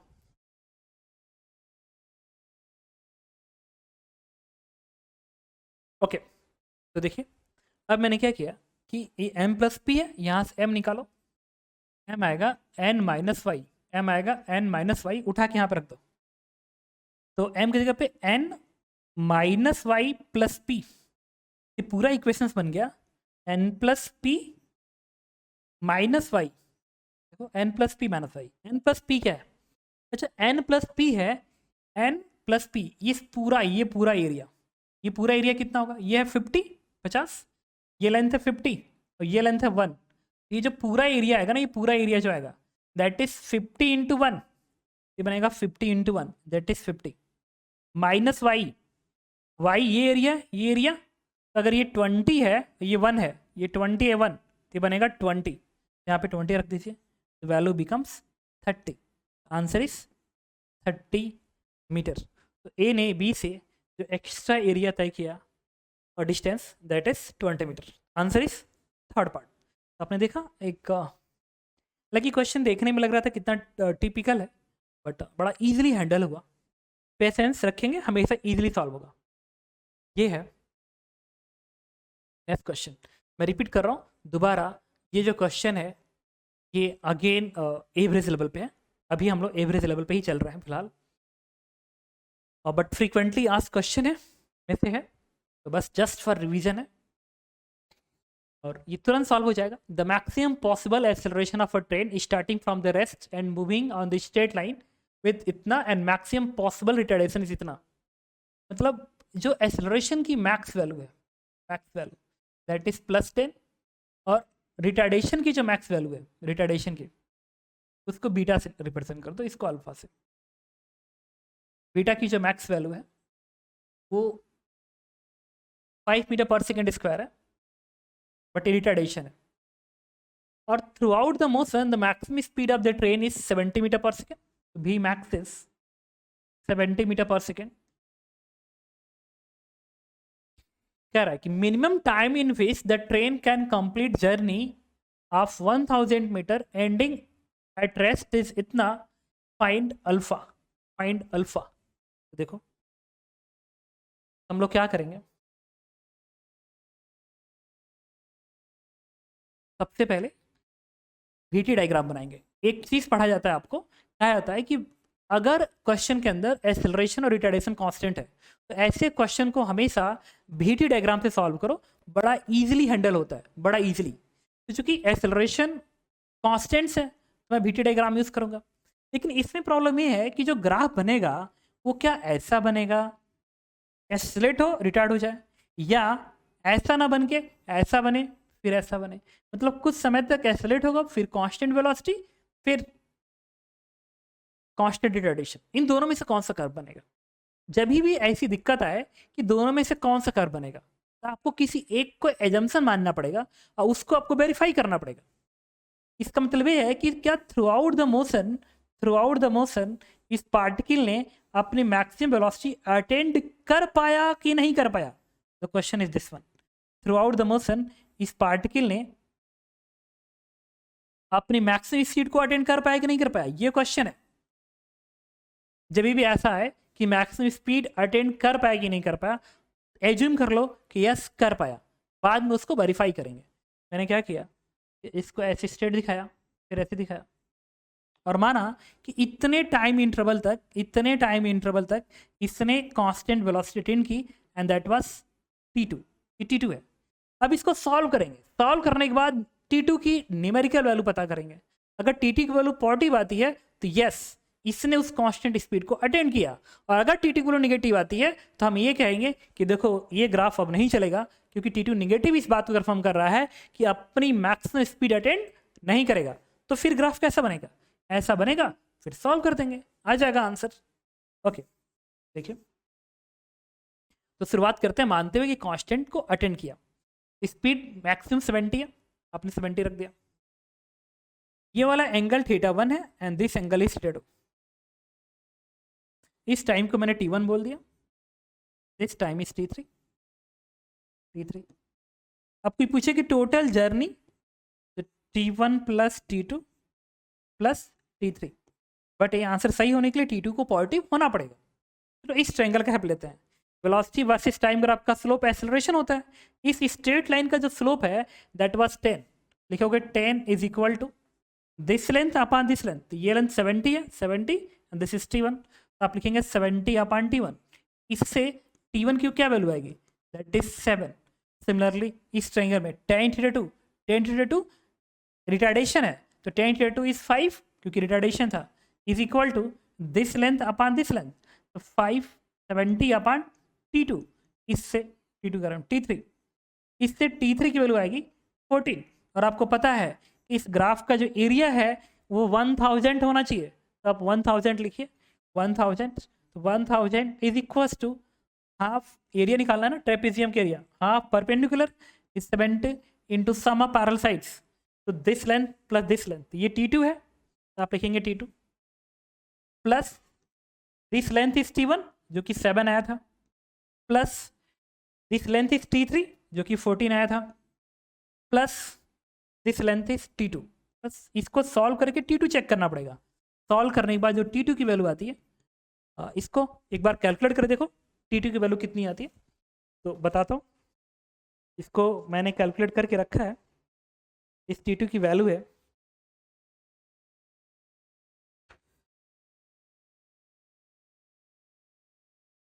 T2 इज 53 अपॉन 14, और ये वैल्यू पॉजिटिव आ गई। इसका पॉजिटिव आना इस बात को कंफर्म कर दिया कि yes this graph is correct. अगर ये ग्राफ करेक्ट है तो जो मिनिमम टाइम आएगा the T1 is 7, the T2 is 53 upon 14 and T3 is 14। जब आप ऐड करेंगे पूरी वैल्यू को, ये वैल्यू आती है 347 अपॉन 14। क्वेश्चन में कहा गया था कि 347 अपॉन 2 अल्फा है, that means what is alpha, it is 7, the answer is 7। तो आपने देखा कि ये आप कहोगे कि एवरेज या जस्ट बिलो एवरेज क्वेश्चन है, बट कॉन्सेप्ट के पॉइंट ऑफ व्यू से बड़ा इंपॉर्टेंट था, तो इसलिए हमने इसको अटेम्प्ट किया। पर फिर रिपीट कर रहा हूँ, अगर आप जे एडवांस का प्रिपरेशन करना चाहते हैं तो प्लीज़ इस सीरीज के थ्रू कंटिन्यू रहिएगा, तो प्रॉपरली पूरा का पूरा प्रिपेयर करा दिया जाएगा। ये है एक बार फिर रिलेटिव मोशन पे बेस्ड क्वेश्चन है, और एक अच्छा क्वेश्चन है, और इसको आप मॉडरेट लेवल पे ही बोलोगे, मॉडरेट ही है। कह रहा है कि 7 whereas A, B, C, D, E, F and G are released on a lake at regular intervals। मान लो एक लेक है और A, B, C, D मान लो स्टोन्स हैं, तुमने स्टोन्स को ऐसे रिलीज किया at regular interval, regular underline है, regular interval, in a manner to make a square pattern बनाना है, ऐसा स्क्वायर पैटर्न बनाना है, A B C D E F G। मतलब आप बैठे हो लेक के ऊपर, और लेक मतलब एक बोट पे बैठे हो, और बोट से लेक पे आप ऐसे, बोट पे नहीं, लेक नीचे और उसके पूल पे तुम बैठे हो, और ऐसे पत्थर को तुम स्क्वायर पे ऐसे रिलीज कर रहे हो, इक्वल इंटरवल पे आप रिलीज कर रहे हो। The whereas A, C, E and G are on the vertex and whereas B, D, F are the midpoint of the side of the squares। मतलब इस तरीके से आप रिलीज करोगे, पहले A को, फिर B को, फिर C को, फिर D को, फिर E को, फिर F को, फिर G को, और ये स्क्वायर बनना चाहिए, स्क्वायर। तो हाथ से छोड़ते समय स्क्वायर बनेगा, हाथ से छोड़ते समय स्क्वायर बनेगा, अंडरलाइन वर्ड है, हाथ से छोड़ते समय स्क्वायर बनेगा। In river the same manner the way g fall on they, और हम पा रहे हैं कि जब पहले किसको छोड़ा, ए को छोड़ा, यहाँ पे मैंने ए को छोड़ा, फिर मैंने बी को छोड़ा यहाँ पे, फिर सी को, फिर डी को, फिर ई को, फिर एफ को, और जैसे ही मैंने जी को छोड़ा है हम पा रहे हैं कि जी जहाँ गिर रहा है ए जस्ट उसके नीचे है, ये हम पा रहे हैं जस्ट नीचे है। What pattern would they make in the river, तो पूरा सिस्टम रिवर में किस पैटर्न को बना रहा होगा।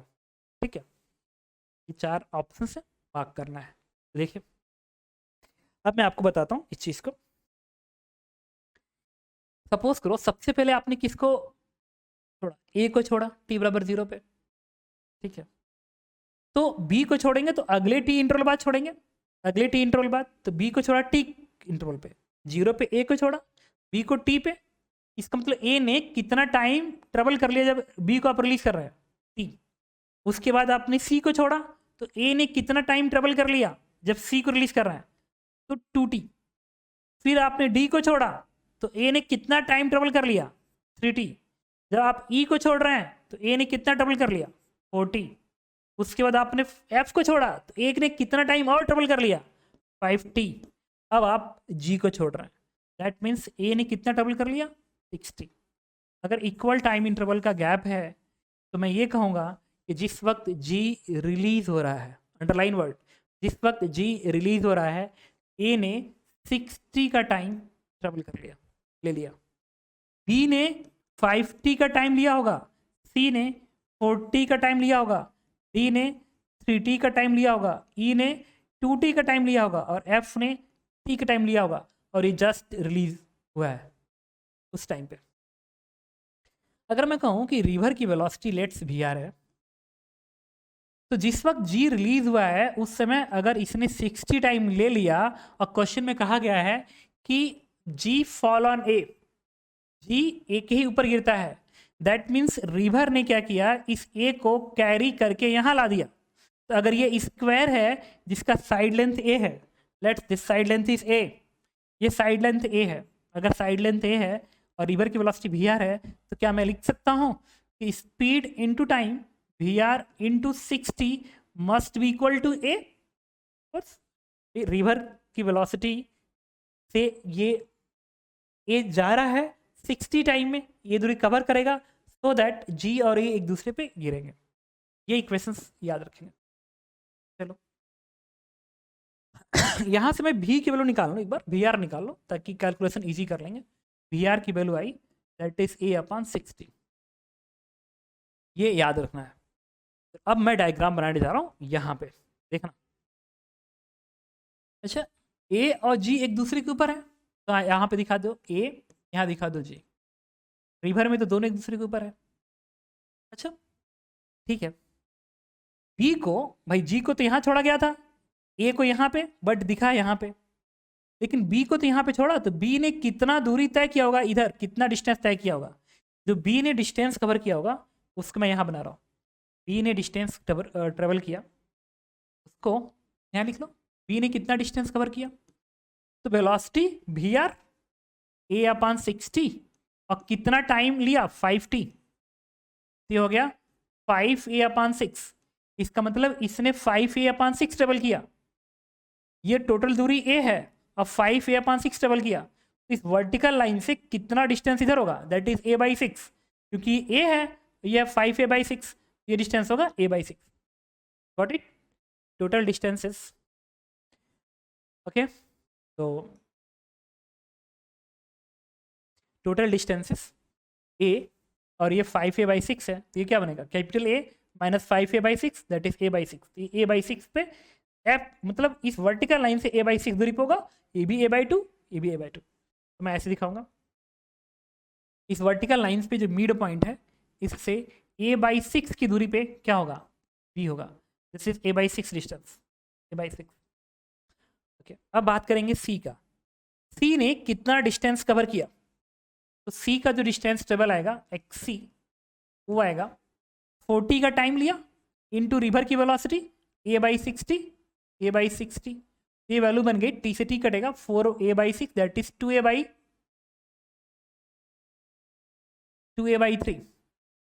2a/3 इतना आया।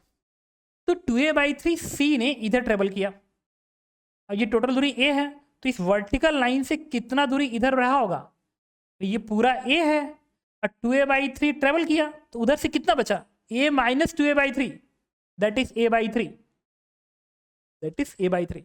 समझ गए भाई, ये 2a/3 c ने ट्रेवल किया, ये पूरा दूरी a है, तो अगर ये 2a/3 ट्रेवल कर ले तो कितना दूरी उधर से बचेगी, capital A minus 2a/3 that is a/3। a/3 जो होता है a/3 वो a/6 का डबल होता है, a/6 का डबल। ये बाई 6 है तो इसका एग्जैक्टली डबल होगा, डबल इसका डबल होगा। और यहाँ पे कौन 2a/6 होगा ये, और यहाँ पे क्या होगा c होगा basically, this is the c। और ये a/2 है, ये भी a/2 है। अब हमने c को बना लिया, अब बात करेंगे d की। अच्छा d ने कितना डिस्टेंस कवर किया, टाइम 3t लिया, तो जो d का डिस्टेंस टेबल आएगा that is 3t into 3t into velocity river की br, दैट इज a/60।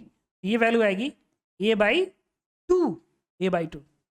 अच्छा इसने a/2 की दूरी इसने तय किया, d ने a/2 तय किया, ये पूरी दूरी a थी। अगर ये a/2 तय कर रहा है दैट मीन्स ये इस वर्टिकल लाइन पे होगा, d इस वर्टिकल लाइन पे होगा, दैट मीन्स जो d होगा वो इसी वर्टिकल लाइन पे होगा। तो d का पोजीशन यहाँ पे होगा, ये a का पोजीशन, b का, ये c का रिवर में, और d एग्जैक्ट वर्टिकल लाइन पे। अब बात करेंगे e का।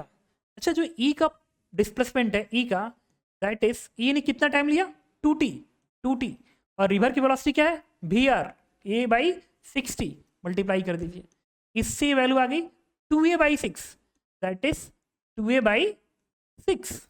इसका मतलब e ने कितना दूरी कवर किया 2a/6, आगे कवर किया, आगे 2a/6, दैट मीन्स। और e को कहाँ पे रखा गया था, इस वर्टिकल लाइन पे रिलीज किया गया था, तो 2a/6 और आगे, तो ये वर्टिकल लाइन पे रिलीज किया गया और 2a/6 और आगे ट्रेवल कर चुका है, दैट इज ई का पोजीशन है, ई का पोजीशन है।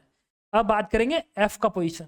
अच्छा एफ ने टी टाइम लिया और वर्टिकल लाइन पे रिलीज किया गया था बीच में, एग्जैक्टली बीच में, तो एफ ने जो डिस्प्लेसमेंट लिया, एफ का जो डिस्प्लेसमेंट आएगा उसको मैं यहाँ लिख देता हूँ, एफ का जो डिस्प्लेसमेंट आएगा that is t into river की velocity, that is a/60, a/60, ये क्या आएगा a/6। इसका मतलब उसको रिलीज किया गया बीच में, देखो बीच में, और a/6 और आगे जाएगा, a/6 और आगे जाएगा, दैट मीन्स ये आपको कहाँ मिलेगा यहाँ पे, एंड दैट वाज f। तो क्या ये जो पैटर्न मैंने बनाया है यही पानी में इन सारे स्टोन्स के पैटर्न्स होंगे, ऐसे ऐसे ये पैटर्न्स हैं बेसिकली, ये पैटर्न्स हैं। तो ऐसा पैटर्न देखो, ऐसा जो पैटर्न्स है, ये जो पैटर्न्स है, ये जो पैटर्न आपको दिख रहा है वो कहीं और नहीं, इस डायग्राम में तो नहीं है, इस डायग्राम में तो नहीं है, इस डायग्राम में तो नहीं है, बट इस डायग्राम में दिख रहा है। ये एग्जैक्टली वही पैटर्न और ये वर्टिकल लाइन है और इसी जी पे ये है। तो आप कहेंगे कि इट्स आंसर नथिंग बट 4। तो आपने देखा ये रिलेटिव मोशन का रिवरवुड प्रॉब्लम का बड़ा प्यारा क्वेश्चन था, ठीक है, जिसमें टाइम को मेजर करना था और रिवर के सहायता से सिंपल कैलकुलेशंस करने थे। इतना कॉन्सेप्चुअल क्वेश्चन था। इसके बाद नेक्स्ट प्रॉब्लम पे आते हैं। It is again a very simple problem, very simple problem, but बताता हूँ। देखो मैं बार बार रिपीट कर रहा हूँ कि हम लोग जे एडवांस को प्रिपेयर कर रहे हैं, तो उन बच्चों के लिए भी जो थोड़ा सा 3000 5000 जाना चाहते हैं उनके लिए भी क्वेश्चन है। कह रहा है AB is the inclined roof, a body projected from the origin toward the roof as shown in the figure. Find h for which the body will just touch the roof, theta alpha 45। देखो ये theta है question में और ये question में alpha, ये है। कह रहा है कि दोनों इक्वल है, u की वैल्यू 10 है, g इतना, तो बताइए इस हाइट h की वैल्यू कितनी हो ताकि ये इसको एक ही बार टच करे, एक ही बार टच करे। चलो तो प्रोजेक्टाइल बना दो, ऐसे ऐसे दिखाया और यहाँ पे टच किया, यहाँ पे टच किया। तो ये इक्वेशंस जो है मेथड 1 में यूज कर रहा हूँ। मेथड 1, ये जो प्रोजेक्टाइल है इसका इक्वेशन बनेगा ट्रेजेक्टरी इक्वेशन, y बराबर x tan theta and projection angle is 45 degree minus g x square divide by 2 u square cos square theta 45 degree. तो सिंप्लीफाई करेंगे, y की वैल्यू आएगी x माइनस ये कितना बनेगा 1/2, 2 कटेगा, और ये g 10 का स्क्वायर तो बनेगा x square upon 10। This is equation number 1। Okay, ये तो आ गया इस पाथ का इक्वेशंस। अच्छा ये जो स्ट्रेट लाइन है ना इसका इक्वेशंस लिखते हैं, इसका इक्वेशंस, इस ए बी लाइन का इक्वेशन बनेगा y बराबर mx प्लस c, तो y बराबर mx। अच्छा ये एंगल 45 डिग्री है, 45 डिग्री है, अगर ये 45 डिग्री है, 45 डिग्री है, तो इस लाइन का इक्वेशन जो बनेगा, इस लाइन का इक्वेशन स्लोप आएगा -1 क्योंकि tan 45 1 और ऐसा है, तो m x minus x plus c, and c is nothing but this is h. ये बन गया क्वेश्चन नंबर 2। अब कह रहा है कि इस कर्व का इक्वेशन ये है और इस स्ट्रेट लाइन की इक्वेशन ये है, और दोनों को टच करना है, एक तरह से कहो तो इंटरसेक्ट कर रहा है वहां पे। दैट मीन्स जिस पॉइंट पे टच हो रहा होगा उस पॉइंट पे का y आपस में इक्वल होगा, x इक्वल होगा, तो ये इसको सेटिस्फाई करेगा। इस y को उठा के यहाँ पर रख दो, बन गया minus x plus h equals to x minus x square by 10। अब 10 को इधर भेजो, ये बनेगा 2x, और ये बन जाएगा इक्वेशंस एक्स स्क्वायर, तो ये है, लिख लो। इधर आएगा -2x, तो बनेगा -20x, ये बनेगा इधर आएगा तो 10h, ये बनेगा -x स्क्वायर। तो यहाँ से इस इक्वेशन को मैं लिख सकता हूँ एक्स स्क्वायर, सबको इधर भेज दिया, -20x plus 10h equal to 0। ये इक्वेशन बन गया। अच्छा, ये क्वाड्रेटिक है तो इस x के 2 रूट पॉसिबल है, मतलब 2 इंटरसेक्शन पॉसिबल है, बट मैं चाहता हूँ कि सिर्फ एक ही इंटरसेक्शन हो। एक ही इंटरसेक्शन तब होगा जब इस कर्व का डिस्क्रिमिनेंट 0 होगा, इस क्वाड्रेटिक का डिस्क्रिमिनेंट 0 होगा। इसका डिस्क्रिमिनेंट 0 करते हैं, तो b का स्क्वायर 20 का square 400 minus 4ac 4a1 and c 10h equal to 0, discriminant 0 कर दिया फॉर 1 रूट, क्योंकि टच करना है तो एक ही इंटरसेक्शन बनेगा तभी टच हो पाएगा। तो यहाँ से सॉल्व करके h आ गया 10 metre, and this is answer. जब भी ऐसा क्वेश्चन आए तो आप इस तरह का हेल्प ले सकते हैं। ये तो मेथड 1 था, बट जो मेथड 2 है ना, उसको आप सही से ध्यान दो, क्वेश्चन की बारीकियों पे अभी आपको समझ में आएगा कि यार इस क्वेश्चन में तो कुछ था ही नहीं। उन्होंने ये लिखा था थीटा 45 अल्फा भी 45, दैट मीन्स ये भी 45 ये भी 45, दैट मीन्स ये जो प्रोजेक्टाइल है ना, वो ऐसे प्रोजेक्ट करने के बाद ग्राउंड पे ही गिर रहा है, ग्राउंड पे ही गिर रहा है ऐसा। ये भी 45, ऐसा तो होता भी है, ऐसा तो होता ही है 45। और जो टेंजेंट ड्रॉ किया जा रहा है, टेंजेंट ड्रॉ किया जा रहा है,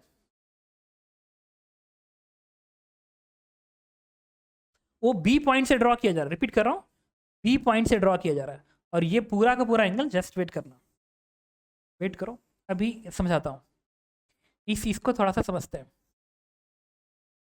ये कह रहा है कि ए बी 45 डिग्री है, ए बी 45 डिग्री है, ये जो टेंजेंट है ए बी 45 डिग्री है। पता है ये प्रोजेक्टाइल मोशन में ये टच तब कहाँ हो रहा होगा, अगर ए बी 45 है, ए बी 45 है, तो एक स्ट्रेट लाइन तभी टच कर सकती है जब वो प्रोजेक्टाइल एग्जैक्ट यहाँ पे टच करवा रहे हैं, यहाँ पे टच करवा रहे हैं, तभी हो सकता है टच, अदरवाइज देखो कैसे नहीं होगा। ऐसा प्रोजेक्टाइल है, 1 सेकेंड, ये प्रोजेक्टाइल ऐसा, अगर ये एंगल 45 डिग्री है तो ऊपर के हर पॉइंट का जो एंगल आएगा वो 45 से कम होगा, 45 से कम होगा। तो अगर आप स्ट्रेट लाइन ऐसे ड्रॉ करते हो तो ये तो एंगल 45 से कम आएगा ना। इसका मतलब कि अगर इस स्ट्रेट लाइन का भी एंगल 45 चाहिए तो तभी पॉसिबल है इसको टच कर पाना जब एग्जैक्टली इसी पॉइंट पे स्ट्रेट लाइन हो, इसी पॉइंट पे स्ट्रेट लाइन हो, तभी वो टच कर सकता है, क्योंकि इसका भी 45 है और इस प्रोजेक्टाइल के इस कर्व का मैक्सिमम 45 ही बन पाएगा, मैक्सिमम एंगल ही बन पाएगा। तो टच बॉटम पे ही होना चाहिए। इसका मतलब कि this is nothing but range, ये तो रेंज बन गया प्रोजेक्टाइल मोशन का। तो रेंज का फॉर्मूला क्या होता है, यू का स्क्वायर, यू इज 10, यू का square sine 2 theta, projection angle is 45 degree and divide by g, now value is 10। तो अगर ये 10 मीटर है, रेंज 10 मीटर है और ये 45 है, तो कोई पूछे ये बताओ, एच इज अगेन 45 करें अगेन 10, आंसर आ गया मेथड 2। मतलब अगर ये 45 डिग्री है, ये भी 45 डिग्री है और ये रेंज आर है, तो ये क्या आएगा, एच बराबर आर, और इस द आंसर इज 10। तो समझ सकते हो, कई बार क्वेश्चन को प्रॉपरली ना सॉल्व करके क्वेश्चंस के डेटा के में जाते हैं और वहाँ से बातें समझ में आ जाती है, यस यही होगा। ठीक है, इसके बाद हम लोग आते हैं नेक्स्ट क्वेश्चन पे। ये है, एक बार फिर रिपीट कर रहा हूँ, ये भी क्वेश्चंस एक मॉडरेट टाइप क्वेश्चन है, मॉडरेट लेवल पे। ठीक है, तो देखो क्वेश्चन पढ़ते हैं। कह रहा है कि हॉरिजॉन्टल वैक्स, इंपॉर्टेंट लाइन है, और horizontal wax bar B rest between a wedge and a vertical wall. इस वर्टिकल वॉल और इस वेज के बीच में ये रेस्ट पे है। The waves start moving toward the wall with the constant acceleration 0.5। मतलब ये जो वेज है वो इधर जा रहा है, एक constant acceleration that is 0.5 mm पर second square. The moment of the wave start moving continuously, मतलब इसकी इनिशियल वेलोसिटी 0 है। Supply the heat from the wall start melting, इधर से हीट सप्लाई होता है और ये वैक्स मेल्ट होने लगता है, और इसको मेल्ट हो रहा है तो इसका जो लेंथ है, इसका लेंथ डिक्रीज कर रहा है, और लेंथ को डिक्रीज होने का जो रेट है dl/dt वो दिया हुआ है 1 mm पर सेकेंड। 1 mm पर सेकेंड, 1 mm पर सेकेंड मेल्ट हो रहा है। If the bar always remain horizontal, बड़ा अच्छा वर्ड है, if bar remain horizontal always, which of following conclusion can be make, इनमें से कौन सा कंक्लूजन कर सकते हैं? The bar first move downward and then upward. B part, the bar stop a moment after 2 seconds from the beginning. Modulus of the displacement of the bar in the first of 4 seconds is 1.2 mm. The distance traveled by the bar in the first 4 seconds is 1.2 mm. ठीक है, पता करते हैं। अब इसमें थोड़ा सा question के अंदर जाएंगे और इस मेल्टिंग की बात को समझेंगे इसके लिए, ठीक है। अच्छा, कभी कभी क्या करना ना, जैसे कि मैं तो क्वेश्चन पढ़ के सॉल्व कर रहा हूँ, आपको क्या करना है, क्वेश्चन पढ़ा, वीडियो पॉज कर दो, फिर अटेम्प्ट करो, आंसर मैच करा लो फाइनली, और नहीं समझ में आया तो वीडियो कंप्लीट देख लो मूव करा के। क्या बात है, इस डायग्राम पे, इस डायग्राम को दोबारा मैं बना रहा हूँ, एकदम एवरेज क्वेश्चन है, मतलब कोई टिपिकल क्वेश्चन फिलहाल हम अभी नहीं ले रहे हैं, इसी में है, अगर अभी वहाँ पहुँच गया तो मैं डिस्कस कर दूंगा। वो सब भी अच्छे क्वेश्चन और टिपिकल और अच्छे क्वेश्चन होंगे। Angle is 37 degree. अच्छा, अगर ये इधर मूव कर रहा है तो टी टाइम पे इसकी वेलोसिटी क्या होगी, v बराबर u plus A T, v बराबर u plus A T. Acceleration क्या 0.5, तो इसकी वेलोसिटी आएगी v बराबर u 0 रेस्ट से a into T 0.5 into T and that is t/2। इसकी वेलोसिटी आ गया टी टाइम पे, ये आ गया t/2। इसके बाद ये वेज है, वॉल है, और यहाँ पे एक वैक्स लगा हुआ है। अच्छा, अगर ये वैक्स लगा हुआ है यहाँ पे, अब वैक्स अगर रोटेट नहीं कर रहा है, सिर्फ हॉरिजॉन्टल है, उसको तुम इस तरीके से रिप्रेजेंट कर सकते हो, ये वेलोसिटी vx और ये वेलोसिटी vy, एंड डाउनवर्ड को मैं पॉजिटिव दिखा रहा हूँ। अब हमारा टारगेट है इस vx के विषय में समझना, ये vx की वैल्यू कितनी है, वो कह रहा है मेल्ट हो रहा है, मेल्ट हो रहा है। इसका जो लेंथ है उसको डिक्रीज होने का रेट उन्होंने कहा था अभी भी, that is 0.1 mm, 1 mm per second. So this one is 1 mm per second, 1 mm per second। ये तो इस बात को ना स्टडी करते हैं, ये क्या कह रहा है, देखो ये क्या कह रहा है, ये कह रहा है, बताता हूँ, ये कह रहा है कि ये सपोज करो वैक्स है, ये मेरा वॉल है, तो इधर से मेल्ट हो रहा है, इधर से मेल्ट हो रहा है, तो ऐसे ऐसे, अब इधर से मेल्ट तो बस यही बचेगा ना, ये वाला मेल्ट होकर खत्म हो गया, ऐसे ऐसे आगे बढ़ा रहा हो तो ये मेल्ट हो रहा है, खत्म हो गया, बस ये बच रहा है। मुझे ये बताओ, अगर कोई पूछे कि इस रॉड के इस एंड की वेलोसिटी इस डायरेक्शन में कितनी है, वेलोसिटी क्या होती है, वेलोसिटी होती है किसी पर्टिकुलर, इस वॉल से, अगर मैं कहूँ कि ग्राउंड फ्लोर वेलोसिटी, तो इस वॉल से किसी पॉइंट की दूरी किस रेट से चेंज हो रही है, दैट इज द वेलोसिटी। ये फिक्स एंड है, yes this is fix and, और ये जो पॉइंट है उसकी वेलोसिटी पता करना है, तो इस पॉइंट की इस फिक्स एंड से दूरी किस रेट से चेंज हो रही है, भाई जिस रेट से इस रॉड का लेंथ घट रहा होगा, जिस रेट से रॉड का लेंथ घट रहा होगा उसी रेट से तो ये वाला पॉइंट और इसकी बीच की दूरी घट रही होगी। इसका मतलब कि इस रॉड पे लाई करने वाले हर पॉइंट की एक्स वाली वेलोसिटी 1 mm पर सेकेंड होनी चाहिए, इस रॉड पे लाई करने वाले हर पॉइंट की एक्स वेलोसिटी 1 mm पर सेकेंड होनी चाहिए। That means vx is nothing but 1 mm पर सेकेंड। अब मुझे vy निकालना है, तो इस तरह के क्वेश्चन आपको लॉज ऑफ मोशन में सिखाया गया होगा with the help of ways constants. चलो वेज कांस्टेंट्स का हेल्प लूंगा और मैं यहाँ पे खड़े होके इस वैक्स का इस वाले पॉइंट के मोशन को ऑब्जर्व करेंगे, इस वाले पॉइंट की वेलोसिटी इसके फ्रेम में हमेशा इसके सरफेस के अलोंग होगा, इस सरफेस के परपेंडिकुलर जीरो होगा। इसका मतलब परपेंडिकुलर वेलोसिटी जीरो करेंगे, रिलेटिव परपेंडिकुलर वेलोसिटी जीरो करेंगे। तो इसके फ्रेम से इसको देखोगे, इसको देखो, देखो, चलो देखते हैं। इस पे खड़ा होके मैं वैक्स के इस वाले पॉइंट के मोशन को ऑब्जर्व कर रहा हूँ, इस पॉइंट के मोशन को। तो इसके पास ground frame velocity Vx Vy का रिजल्टेंट है और Vx is 1, Vx is 1 and Vy is this one, Vy is this one. और इसके फ्रेम से जब इसको ऑब्जर्व करोगे तो इसकी ये वेलोसिटी उल्टा करके देखो ना, ऐसे उल्टा करके ये वेलोसिटी रिवर्स होकर ऐसी मिलेगी and this is t/2, t/2। अब इसके फ्रेम से वैक्स के इस पॉइंट की वेलोसिटी इन तीनों का रिजल्टेंट है। अब मैं जानता हूं कि वैक्स के ये पॉइंट इस इंक्लाइन सरफेस के पैरेलल भाग सकता है इसके रिस्पेक्ट में, परपेंडिकुलर नहीं, अदरवाइज कांटेक्ट लीव हो जाएगा। तो चलो इसके परपेंडिकुलर क्या करेंगे, परपेंडिकुलर इसके परपेंडिकुलर जीरो करेंगे। This angle is 37 degree, 37 degree. अच्छा अगर ये 37 डिग्री है तो ये क्या आएगा, दिस वन इज 37 डिग्री, तो दिस इज 53 डिग्री, 53, 37, 37, 53। अच्छा अगर ये 53 डिग्री है तो ये भी क्या आएगा, 53 डिग्री। ओके अच्छा ये भी वाई है तो ये एंगल क्या आएगा 37, क्यों, क्योंकि ये पूरा 90 है। अब इंक्लाइन सरफेस के परपेंडिकुलर जीरो करना है, परपेंडिकुलर, तो परपेंडिकुलर जीरो करोगे तो वो बनेगा, देखो 1 का ये coefficient 1 cos 53 degree and that is equal to t/2 का ये वाला component, that is t/2 cos 53 degree, cos 53 degree and Vy का ये component that is Vy cos 37 degree, Vy cos 37 degree. Calculate करते हैं वैल्यू, ये बनेगा कितना, ये बनेगा 3/5, तो वैल्यू बनेगी 3, ये बनेगी 3/5, ये बनेगा 3/2 इंटू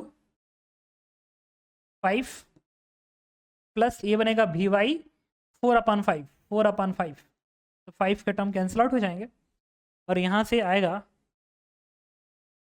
ये t/2 था ना, इसमें t का टर्म्स रहने दो, t का टर्म्स अभी रहने दो, इक्वेशंस लिखो, इक्वेशंस लिखो, बताओ Vy की वैल्यू कितनी है यहाँ से। तो यहाँ से जो Vy की वैल्यू आएगी एंड दैट इज 3 माइनस ये 1.5 t एंड डिवाइडेड बाई 4, ये बन गया Vy। मतलब इस रॉड की वर्टिकल वेलोसिटी इसको गवर्न करेगा। ओके अच्छा इस फंक्शन में t के जगह पे अगर मैं जीरो प्लेस करूँ, जीरो, ये पूरी वैल्यू पॉजिटिव होगी, पूरी वैल्यू पॉजिटिव। अच्छा इस पॉजिटिव का मतलब ये है कि आपने नीचे को पॉजिटिव माना था, देखो नीचे को पॉजिटिव माना है, इसका मतलब कि Vy t बराबर 0 पे जो है वो आया है 3/4 एंड दैट इज पॉजिटिव।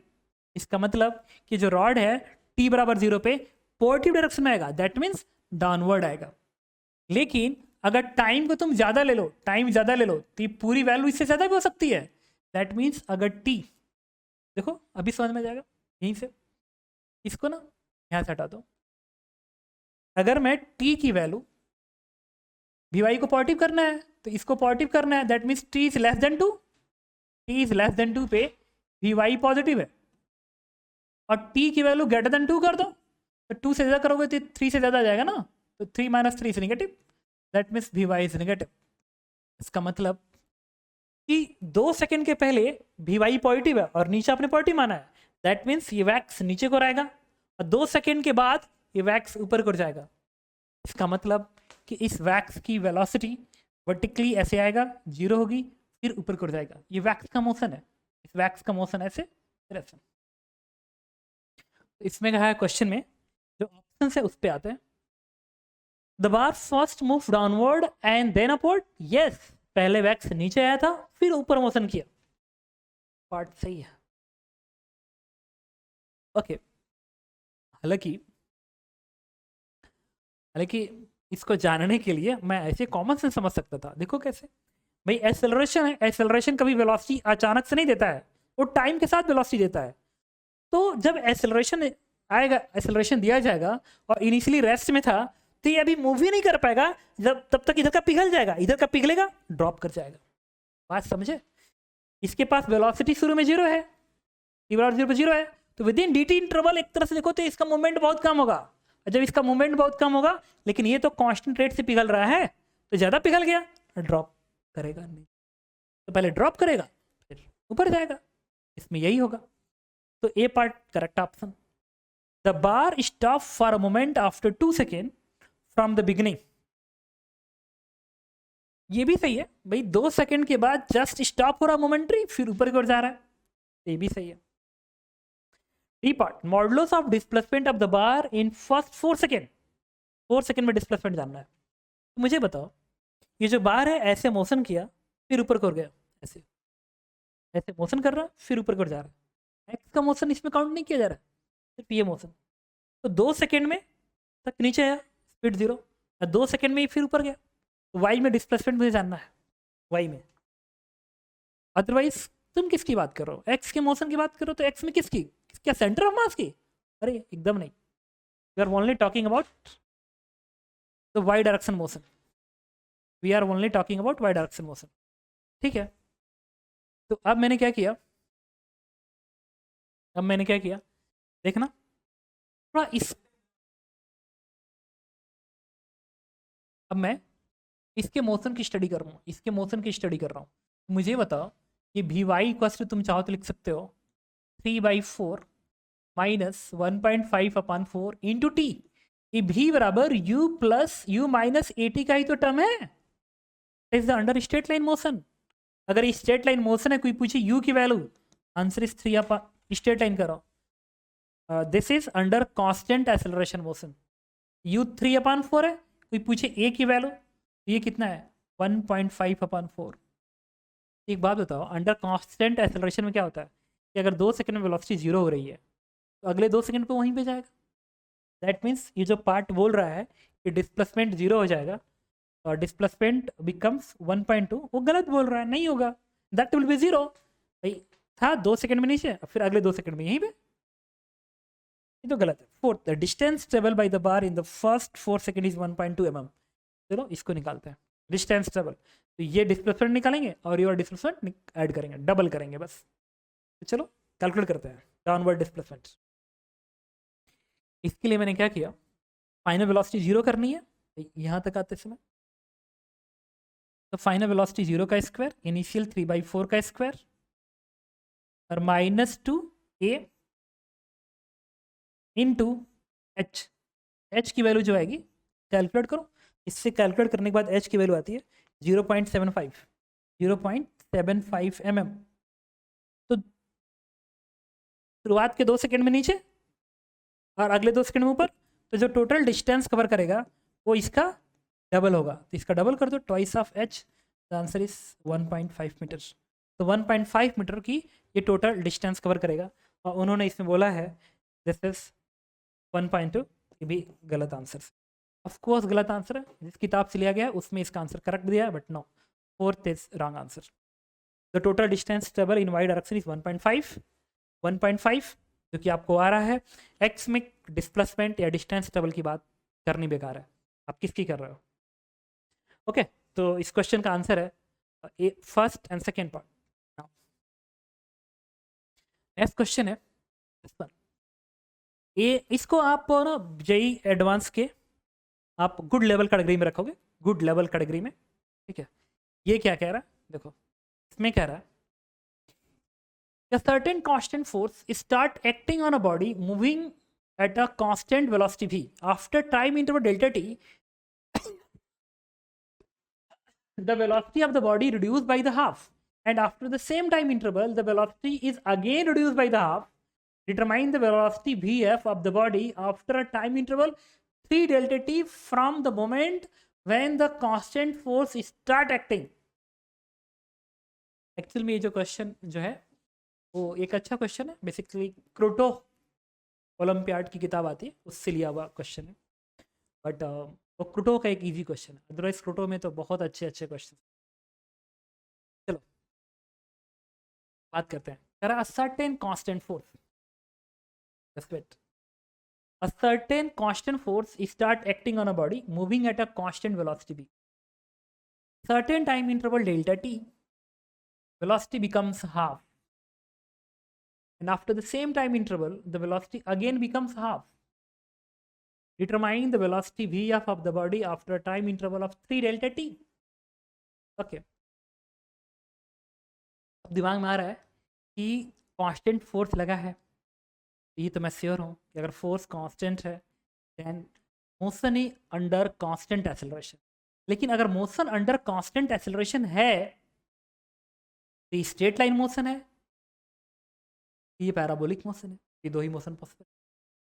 अगर ये स्ट्रेट लाइन मोशन है तो आप वेरीफाई करते हैं कि सही में स्ट्रेट लाइन मोशन है। देखते हैं, देखना कांस्टेंट वेलोसिटी भी, सपोज करो ये भी स्पीड से मोशन कर रहा है, आपने फोर्स लगा दिया इधर ही, मतलब मैं एक वेरिफिकेशन कर रहा हूँ कि ये क्या स्ट्रेट लाइन मोशन है कि नहीं। चलो और वेलोसिटी हाफ हो गई, मतलब एक्सेलरेशन पीछे। इक्वेशन लिख रहा हूँ, कितना डेल्टा टी टाइम बाद इसकी स्पीड v/2 हो जाती है, डेल्टा टी इंटरवल बाद, और अगले डेल्टा टी इंटरवल बाद ये इस v/2 का हाफ हो जाती है, that is v/4, again reduce by half, again reduce by half, मतलब v/2 इसका हाफ, टाइम इंटरवल सेम। लगा दो यहाँ पे v बराबर u प्लस 8 इस रास्ते पे, तो फाइनल वेलोसिटी v/2 बराबर u minus eighty a into delta T. यहाँ से कैलकुलेट करो a delta t, a delta t is nothing but v/2। अब यही चीज़ यहाँ पे लगाओ, v/4 final, initial v/2 minus a delta T, solve कर दो, a डेल्टा टी आ गया v/4। देखो ये वैल्यू v/2 है और सेम पे v/4 है। आपने एजम्पशन क्या माना था? एजम्पशन था straight line under constant acceleration, that is wrong. का मतलब कि इसका अलग लगाना इस बात को कंफर्म कर दिया, ये नहीं है।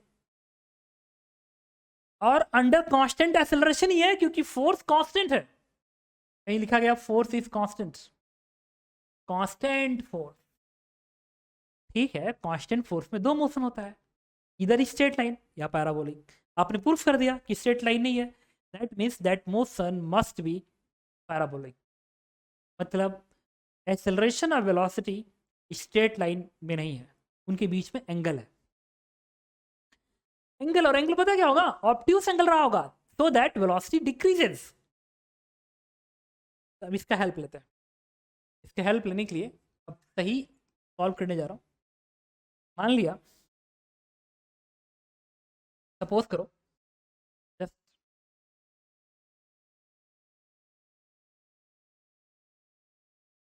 ओके, तो इसमें ये है प्रॉब्लम कि मोशन तो पैराबोलिक है।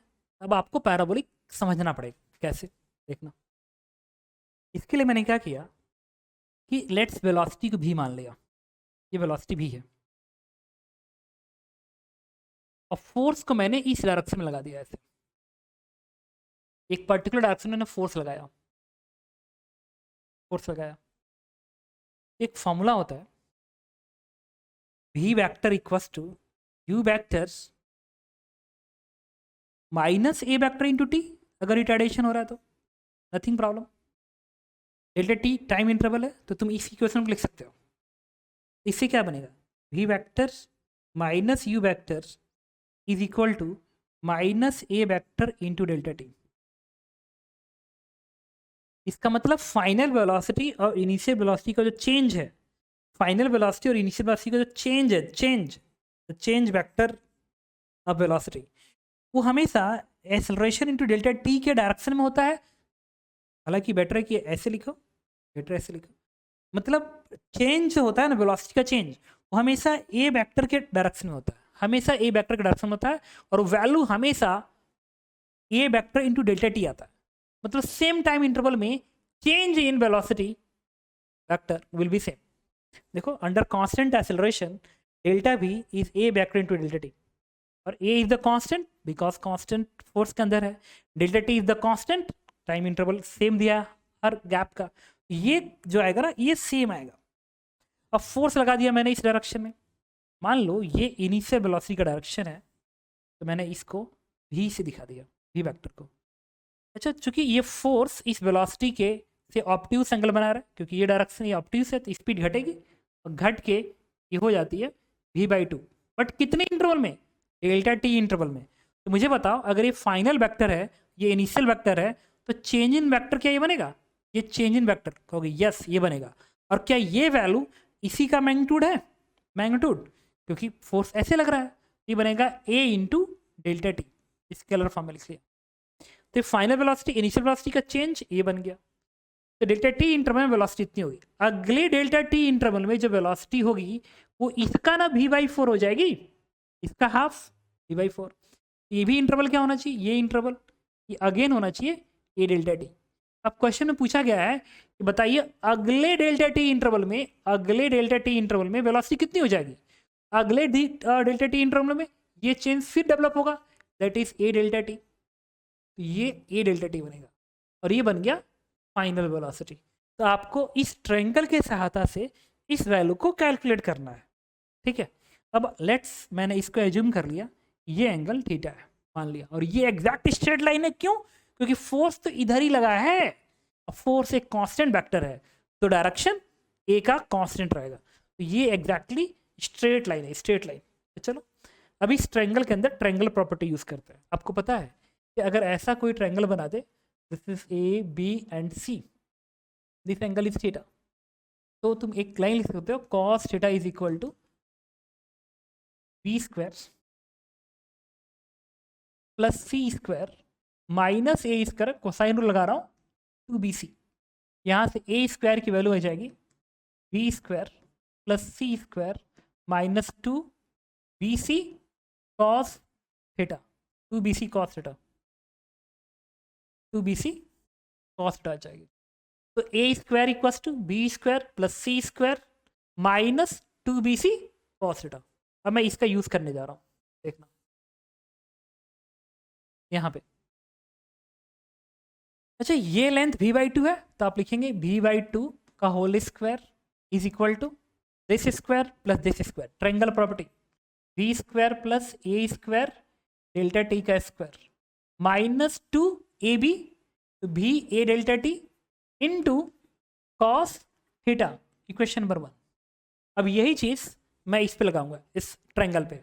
ये बन गया v/4 का स्क्वायर, v/4 का square is equal to v का स्क्वायर प्लस इस ट्रायंगल में ये v/4 ये भी, ये बनेगा 2a डेल्टा टी, तो आप लिखेंगे 2a डेल्टा टी का whole square that is 4a square delta t square, ये बनेगा माइनस, जब ट्वाइस लगाएंगे तो यहाँ का 2 मल्टीप्लाई इसको 4 में बदल देगा, इसको 4 में बदल देगा, बनेगा 4va delta T cos theta, question number 2।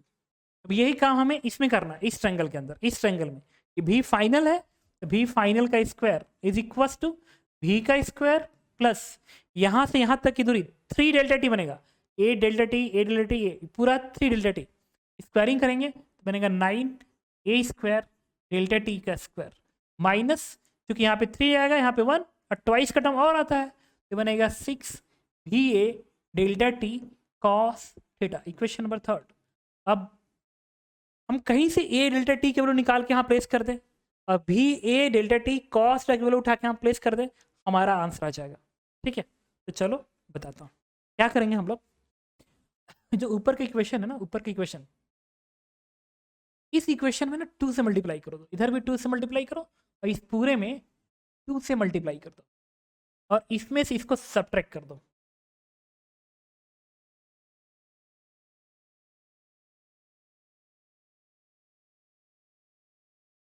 Subtract कर दो, इसका एक फायदा होगा पता है क्या, ये 2 इस 2 से 4 में जाएगा और ये इसको कट कर देगा, तो इसकी वैल्यू आ जाएगी, मतलब a डेल्टा टी की वैल्यू आ जाएगी। देखो इसमें 2 मल्टीप्लाई कर रहे हो, यहाँ पे ये 2:2 माइनस 4 और सब्ट्रैक्ट करेंगे तो पूरा टर्म कैंसिल हो जाएगा, a डेल्टा टी की वैल्यू सॉल्व होके आ जाएगी। इसको सॉल्व करो, a डेल्टा टी की जो वैल्यू आती है, this one is a delta t is का स्क्वायर आता है, this is 9v square upon 32, बस इसको सब्ट्रैक्ट करना आ जाएगा 9v स्क्वायर अपान 32।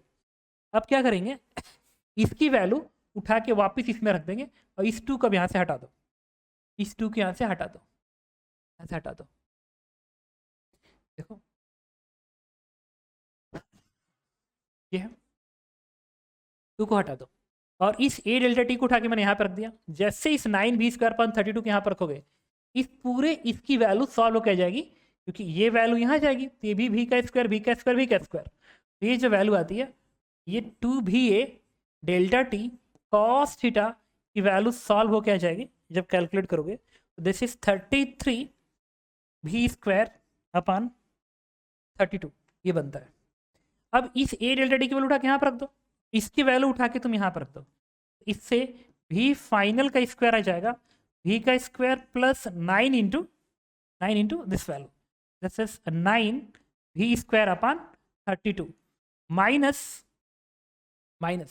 अच्छा ये 6 का टर्म है और ये ट्वाइस का टर्म है, तो 3 कॉमन निकाल लो, यहाँ से 3 कॉमन, और बाकी जो ट्वाइस बचेगा ट्वाइस उसके जगह पे इसकी वैल्यू प्लेस कर दो, दैट इज 33v²/32। बस अब देख सकते हो सारा फंक्शन v के टर्म में आ गया। जैसे इसको सॉल्व करोगे ये वैल्यू आती है 7v²/16, क्योंकि पूछे final velocity, answer is √7/4 into v and this is. तुम देख सकते हो कि ये रियल में एक अच्छा क्वेश्चन था जो कि सेकेंड पार्ट पे मैच कर रहा है। मतलब इसमें ये जानना था कि कहीं बाय मिस्टेक तुम ये तो न मान लिए कि मोशन स्ट्रेट लाइन है, no, this motion must be parabolic. Okay, इसके बाद हम लोग तो एक क्वेश्चन डिस्कस कर रहे हैं। ये जो क्वेश्चन है ये बहुत ही अच्छा क्वेश्चन है और एकदम सेम क्वेश्चन पे बेस्ड होके जेईई ने 93 में क्वेश्चन पूछा था, बट ये क्वेश्चन बहुत ही इजी है और जितना ये क्वेश्चन इजी है उतना ही ये क्वेश्चन डिफिकल्ट है। तो इसमें देखो कह रहा है कि consider a trough of semi circle circular cross section, ये अंडरलाइन वर्ड है, an inclined plane in it that lead from a point A to point B। ये सेमी सर्कल है ये पूरा, और इस पे एक इंक्लाइन प्लेन है, this is the incline plane A से B की तरफ, and B is lying lower than A, B जो है A से नीचे है। Prove that wherever the point C is chosen on the arc AB, इस ए बी आर्क पे पॉइंट सी को तुम यहाँ पे रखो तो चाहे इधर रखो तो इधर रखो तो कहीं पर भी रखो, इस आर्क पे इस सी पॉइंट को कहीं पे भी ले लो, an object will always get from A to B faster along the slope A C B, इस ए सी बी के अलोंग हमेशा फास्टर मूव करेगा then along the original slope A B, इस ओरिजिनल स्लोप ए बी के respect में इस path से वो ज्यादा तेज मूव करेगा। ये प्रूफ करो। मतलब अगर कोई तुमसे कहे कि एक पार्टिकल को मैंने इस पॉइंट से रिलीज किया, ऐसे एक पाथ ये बना रहा है, दूसरा पार्टिकल इस पाथ के थ्रू जा रहा है, तो प्रूफ करो कि ये जो टाइम है ये टाइम कम लगेगा compare to this one, time कम लगेगा। तो चलो ये ठीक है, समझ लिया अपने बात, क्वेश्चन में समझ लिया, बट चलो बात को समझते हैं।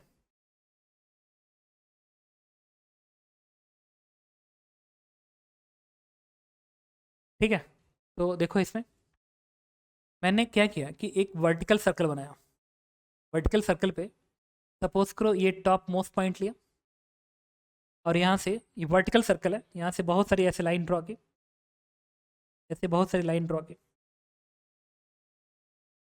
ऐसे बहुत सारी लाइन ड्रॉ की, मतलब ऐसे बहुत सारी लाइन बना दी और बहुत सारे पार्टिकल को मैंने यहाँ से रिलीज किया। एक पार्टिकल इस पाथ के थ्रू जा रहा है, एक पार्टिकल ऐसे जा रहा है, एक पार्टिकल ऐसे जा रहा है, एक पार्टिकल ऐसे जा रहा है, एक पार्टिकल ऐसे जा रहा है। मुझे जानना है कि कौन सबसे पहले इस पॉइंट पे पहुंचेगा जबकि सारे रेस्ट से रिलीज हुए थे। तो ये सेंटर है, इसको इससे मिला दिया, इस एंगल को मैंने थीटा बोला, ये भी एंगल क्या आएगा थीटा। रीजन इज क्लियर कि ये रेडियस आर है, ये भी आर है, तो आमने सामने का एंगल इक्वल होगा। ओके, अब मैंने इस आर्क को बनाने की कोशिश किया, ऐसे आर्क कर रहा है, इस इंक्लाइन को बना रहा हूँ, टॉप पॉइंट पे ये क्या है थीटा है। अच्छा, अगर मैं इसको हॉरिजॉन्टल ड्रॉ कर दूँ तो ये एंगल थीटा हो, थीटा नहीं, ये बनेगा क्या 90 माइनस थीटा, क्योंकि 90 डिग्री। इसको मैंने पिक किया, यहाँ पे लाया, कि अगर ये वर्टिकल थीटा है तो 90 थीटा, कि पूछे कि एक पार्टिकल को अगर यहाँ से रिलीज कर रहे हो, ये वाला एक्सेलरेशन क्या होगा, that is g sine of 90 minus theta ना, sine of 90 minus theta, that will be cos theta. ये बन गया इतना। तो इसके अलॉन्ग एक्सेलरेशन मिल गया। अब मुझे पता करना है कि टाइम कितना लगेगा, तो यहाँ से परपेंडिकुलर ड्रॉ कर दूँ, परपेंडिकुलर। अच्छा, अगर ये रेडियस आर है और ये थीटा है, तो कोई पूछे ये लेंथ क्या होगा, आर कॉस थीटा। ये आर है, ये कितना होगा, आर कॉस थीटा, क्योंकि आइसोसेलेस ट्रायंगल है। तो यहाँ से रिलीज करने के बाद ये जो डिस्टेंस ट्रेवल आएगा, that is 2r cos theta equals to ut plus half d square. U zero है, that is half a acceleration है, g cos theta into t square. यहाँ देखो कॉस थीटा कट गया, इससे t की value आ गई, that is 4r upon g का root, ये बन गया। अच्छा, ये 4r अपान g, ये थीटा इंडिपेंडेंट है। इसका मतलब कि यहाँ पे कितने भी तुम इंक्लाइन ड्रॉ कर लो, कितने भी इंक्लाइन ऐसे बना लो, अगर यहाँ से सारे पार्टिकल एक साथ रिलीज हो रहे हैं, एक साथ रिलीज हो रहे हैं इन पाथ के थ्रू, तो सब इस सर्कल के इस एंड पे एक साथ पहुंचेंगे, एक साथ पहुंचेंगे। ये बात समझाने की कोशिश कर रहा है। तो यहाँ पे मैं एक लाइन अलग से रिपीट कर सकता हूँ, जरा सुनना इस कॉन्सेप्ट पे, और ये रेस्ट पे है। तो अगर मैं यहाँ से बहुत सारे इंक्लाइन ऐसे बनाऊँ, ऐसे बहुत सारे इंक्लाइन बनाऊँ, ऐसे बहुत सारे इंक्लाइन ऐसे बनाऊँ, बहुत सारे ऐसे इंक्लाइन बनाओ, 5 मिनट्स। ओके, तो मैं आपको बता रहा था कि अगर एक वर्टिकल सर्कल से बहुत सारे इंक्लाइन ड्रॉ करते हैं, उससे पार्टिकल को रिलीज करते हैं, तो सब के सब सेम टाइम पे उसके आर्क पे पहुंचेंगे। उसी को दूसरे तरीके से मैं बता रहा हूँ। देखिए, अगर एक पॉइंट है और यहाँ से आप अगर बहुत सारे इंक्लाइन ऐसे ड्रॉ कर दे, ऐसे इंक्लाइन ड्रॉ कर दिए, बहुत सारे इंक्लाइन ड्रॉ किए, तो सारे सारे पार्टिकल सेम टाइम पे एक सर्कल के आर्क पे होंगे। जब भी रिलीज करेंगे तो सारे सारे पार्टिकल सेम टाइम पे एक सर्कल पे होंगे।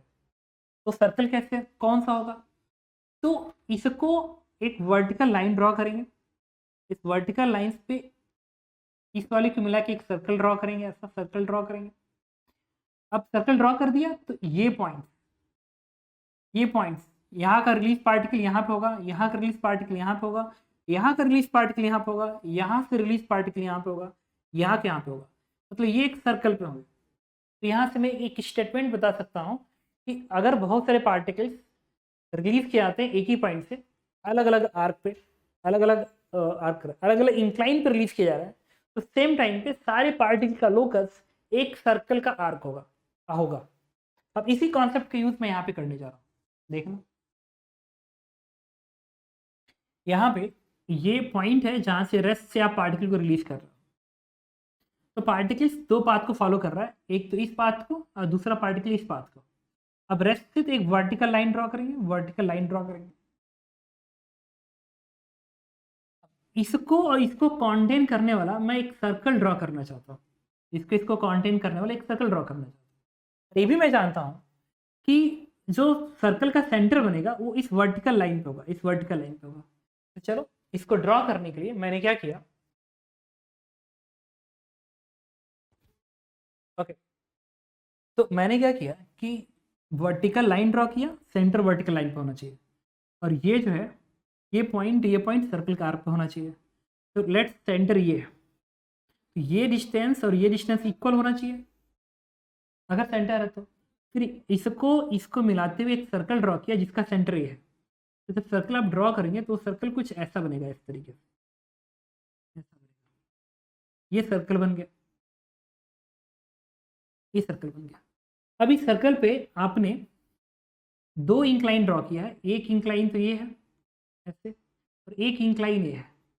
अगर दो पार्टिकल को आप रिलीज करते हैं, एक को यहाँ से इस इंक्लाइन के थ्रू और एक को इस इंक्लाइन के थ्रू, ये वर्टिकल लाइन है, तो मैं कहूँगा कि in same time T time में वो पार्टिकल इस इंक्लाइन के थ्रू यहाँ पे आएगा और इस इंक्लाइन के थ्रू यहाँ पे आएगा। तो अगर ये ए है, ठीक है, ये बी था एंड दिस वाज द सी, ये पॉइंट डी है। इसका मतलब मैं ये कहूँगा कि ए से डी तक जाने का जो टाइम है द सेम एज ए से सी तक जाने का टाइम, ये इक्वल होगा। अब बात करना है कि यहाँ से यहाँ तक जाने का टाइम और यहाँ से यहाँ तक आने का टाइम बराबर है या अलग अलग है।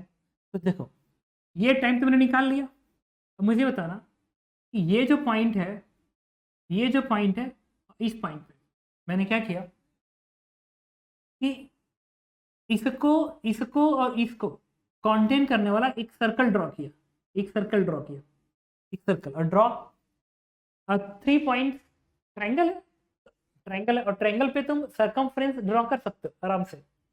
तो इसको इसको इसको कॉन्टेन करने वाला एक सर्कमफ्रेंस ड्रॉ किया, उसका सेंटर कुछ ऐसे बनेगा और अगर आप ऐसे आर्क लगाते हो इसको इसको इसको कॉन्टेन करने वाला मैंने एक सर्कल ड्रॉ किया, ऐसे एक सर्कल ड्रॉ किया, ऐसे ये सर्कल ड्रॉ किया।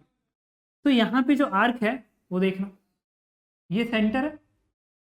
तो इसको अगर मैं इससे मिला दूं, इससे मिला दूं इससे, तो तुम पाओगे कि ये जो आर्क है ना, ये जो आर्क है वो इस सेंटर के ज़्यादा पास है, जबकि ये जो आर्क है या ये जो आर्क है वो इस सेंटर से दूर है। तो फिर ये आर्क लेंथ ज़्यादा होगा compare to this arc length. क्यों? क्योंकि ये सेमी सर्कल का पार्ट था। सेमी सर्कल के अंदर अगर तुम 3 पॉइंट को आपस में मिला के ऐसे ड्रॉ कर रहे हो तो उस केस में तुम ये भी बोल सकते हो कि इस ये पूरा जो आर्क है मतलब DC arc, arc DC, arc DC plus CB arc, CB arc and that is equal to DB का आर्क, डीबी का आर्क, डीबी आर्क।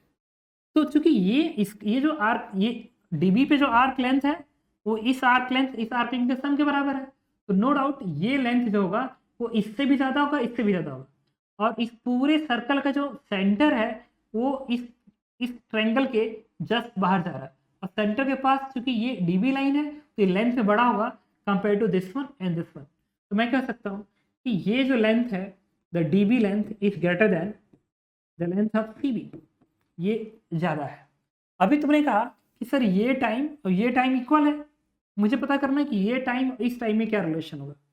तो इस सीबी पे लाई करने वाला क्या हर पॉइंट, इस पे लाई करने वाला हर पॉइंट इस लाइन से नीचे है, वर्टिकली नीचे है, वर्टिकली नीचे है। इसका मतलब मैं ये कह सकता हूँ कि सीबी पे जो पार्टिकल्स होगा उसकी वेलोसिटी इस पे लाई करने वाला किसी भी पॉइंट के वेलोसिटी से ज़्यादा ही होगा। क्यों? क्योंकि इसका हर पॉइंट इसके नीचे है, इसके नीचे है, इसके नीचे है, तो इस पे हर पॉइंट की वेलोसिटी ज़्यादा होगी। तो चूंकि इस पे हर पॉइंट की वेलोसिटी ज़्यादा है और इस पे वेलोसिटी कम है और ये लेंथ में भी कम है और ये लेंथ में भी ज़्यादा है, दैट मीन्स ये जो टाइम होगा वो इस टाइम से कम लगेगा। तो मैं कहूँगा कि the time from C to B, the time from C to B, the time from C to B is less than the time from D to B. ये कंडीशन होल्ड करेगा क्योंकि ये टाइम इक्वल है और ये time कम हो गया, ये टाइम ज़्यादा लगा जबकि ये टाइम कम लगा। मैं कह सकता हूँ कि इस पाथ के थ्रू पार्टिकल ज़्यादा जल्दी बी पे पहुँच जाएगा रेदर देन दिस। ओके, तो इस तरीके से हमने इस क्वेश्चन को अटेम्प्ट किया कि इस पाथ और इस पाथ में सबसे कम टाइम किस में लगेगा। तो ये एक डिफिकल्ट पार्ट था क्वेश्चन का, इसी पे बेस्ड होके ओके इस क्वेश्चन में कह रहा है कि from a town car started a regular interval of 30 second and run toward the another town with the constant speed of 60 kilometre per our. तो एक टाउन ये है, द टाउन ए, और ये टाउन बी है। यहाँ से regular interval of 60 kilometre per our एक इजी क्वेश्चन है, ये एक इजी क्वेश्चन है।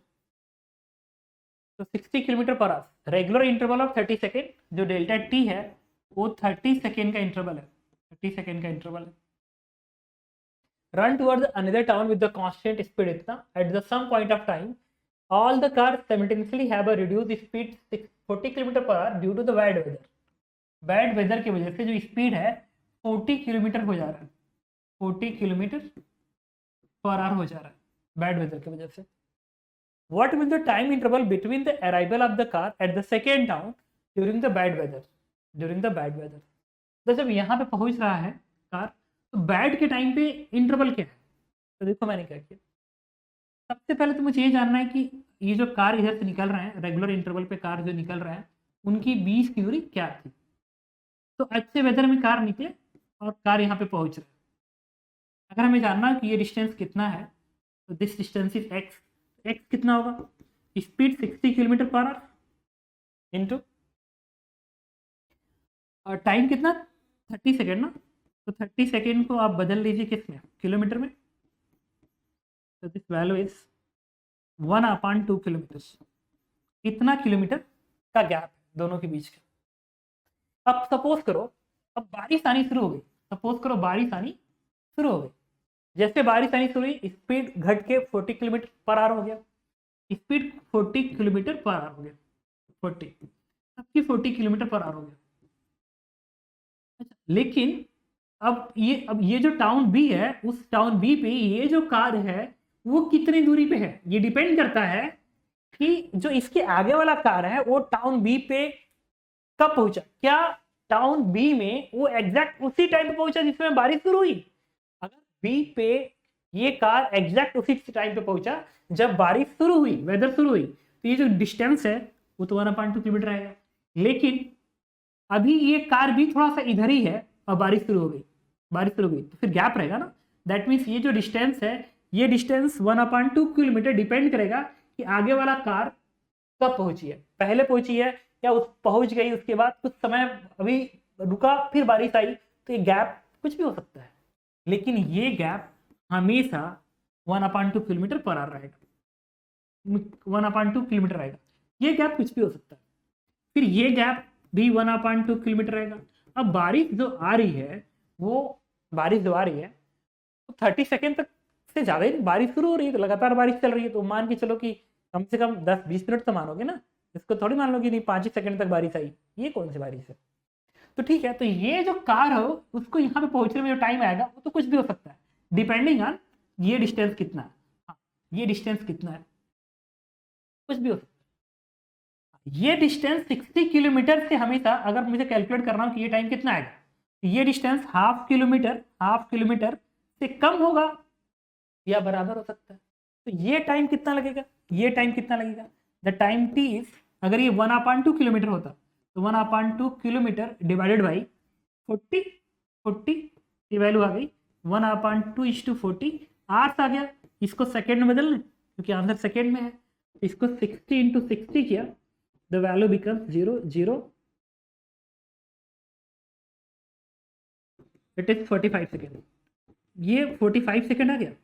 इसका मतलब कि जब बारिश शुरू हुई उस समय जो इस टाउन के जस्ट इधर कार थी वो 45 मिनट पहुंचेगी या उससे कम पे पहुंचेगी, लेकिन इधर वाले जो कार हैं इसके बीच का इंटरवल यहां पहुंचने का 45 मिनट होगा। क्यों, देखो ये कार मान लो किसी भी टाइम पहुंची, द टाइम इज t1, तो जब ये पहुंच गई तो ये कार और इसके बीच का गैप तो 1/2 किलोमीटर है, इसका मतलब जो t2 इंटरवल आएगा, इसके बीच का t2 इंटरवल वो 45 मिनट रहेगा, इसके बाद इसके बीच का इंटरवल भी 45 मिनट रहेगा। ठीक है, तो इधर जो कार निकली थी अच्छे वेदर में, अगर उन कारों के यहाँ पे पहुंचना है तो जो टाइम गैप रहेगा वो 45 मिनट रहेगा। लेकिन जो कार इधर से, तो हमारा आंसर क्या होगा, तो 45 मिनट। उनका मतलब है कि कार अच्छे कंडीशन में निकले जब बारिश नहीं हो रही थी, और जब इधर पहुंच रहे हैं तो बारिश में पहुंच रहे हैं। तो जब पहली बार बारिश शुरू होगी तो पहली बार जब बारिश शुरू हुई तो उस टाइम पे जो पहला कार पहुंचेगा उसका टाइम 45 मिनट से कम होगा, लेकिन उसके बाद के जो कार पहुंचेंगे उनका टाइम 45 मिनट से के बराबर होगा, 45 मिनट बराबर होगा। लेकिन वो कार जो यहाँ से अच्छे वेदर में निकले थे उनके बीच का इंटरवल यहाँ पे 45 मिनट का आएगा। लेकिन जो कार बारिश लगातार हो जा रही है कई घंटे तक हुई, उस केस में जो इधर से कार निकले होंगे खराब वेदर में, तो उनके बीच का यहाँ पे जब वो पहुंचेंगे यहाँ पे तो उनके बीच का टाइम इंटरवल अगेन क्या हो जाएगा, 30 सेकंड। अगर यहाँ पे 30 सेकंड पे निकलते हैं तो, बट इस क्वेश्चन में हम मान के चल रहे हैं कि यहाँ पे सारे के सारे कार अच्छे वेदर में निकले हैं, और जब यहाँ पहुंच रहे हैं तब तक बारिश होनी शुरू हो गई, तो अब वेदर खराब हो गया तो उनके बीच का टाइम इंटरवल निकालना है। तो 20 की दूरी तो अच्छे वेदर से आई, और जब वहाँ पहुँच रहे हैं तो स्पीड से कम हो गई है, तो 20 की दूरी को जब गैप को भरोगे तो टाइम लग जाएगा 45 second. Okay, thank you. Next class में हम लोग और अच्छे क्वेश्चन डील करेंगे।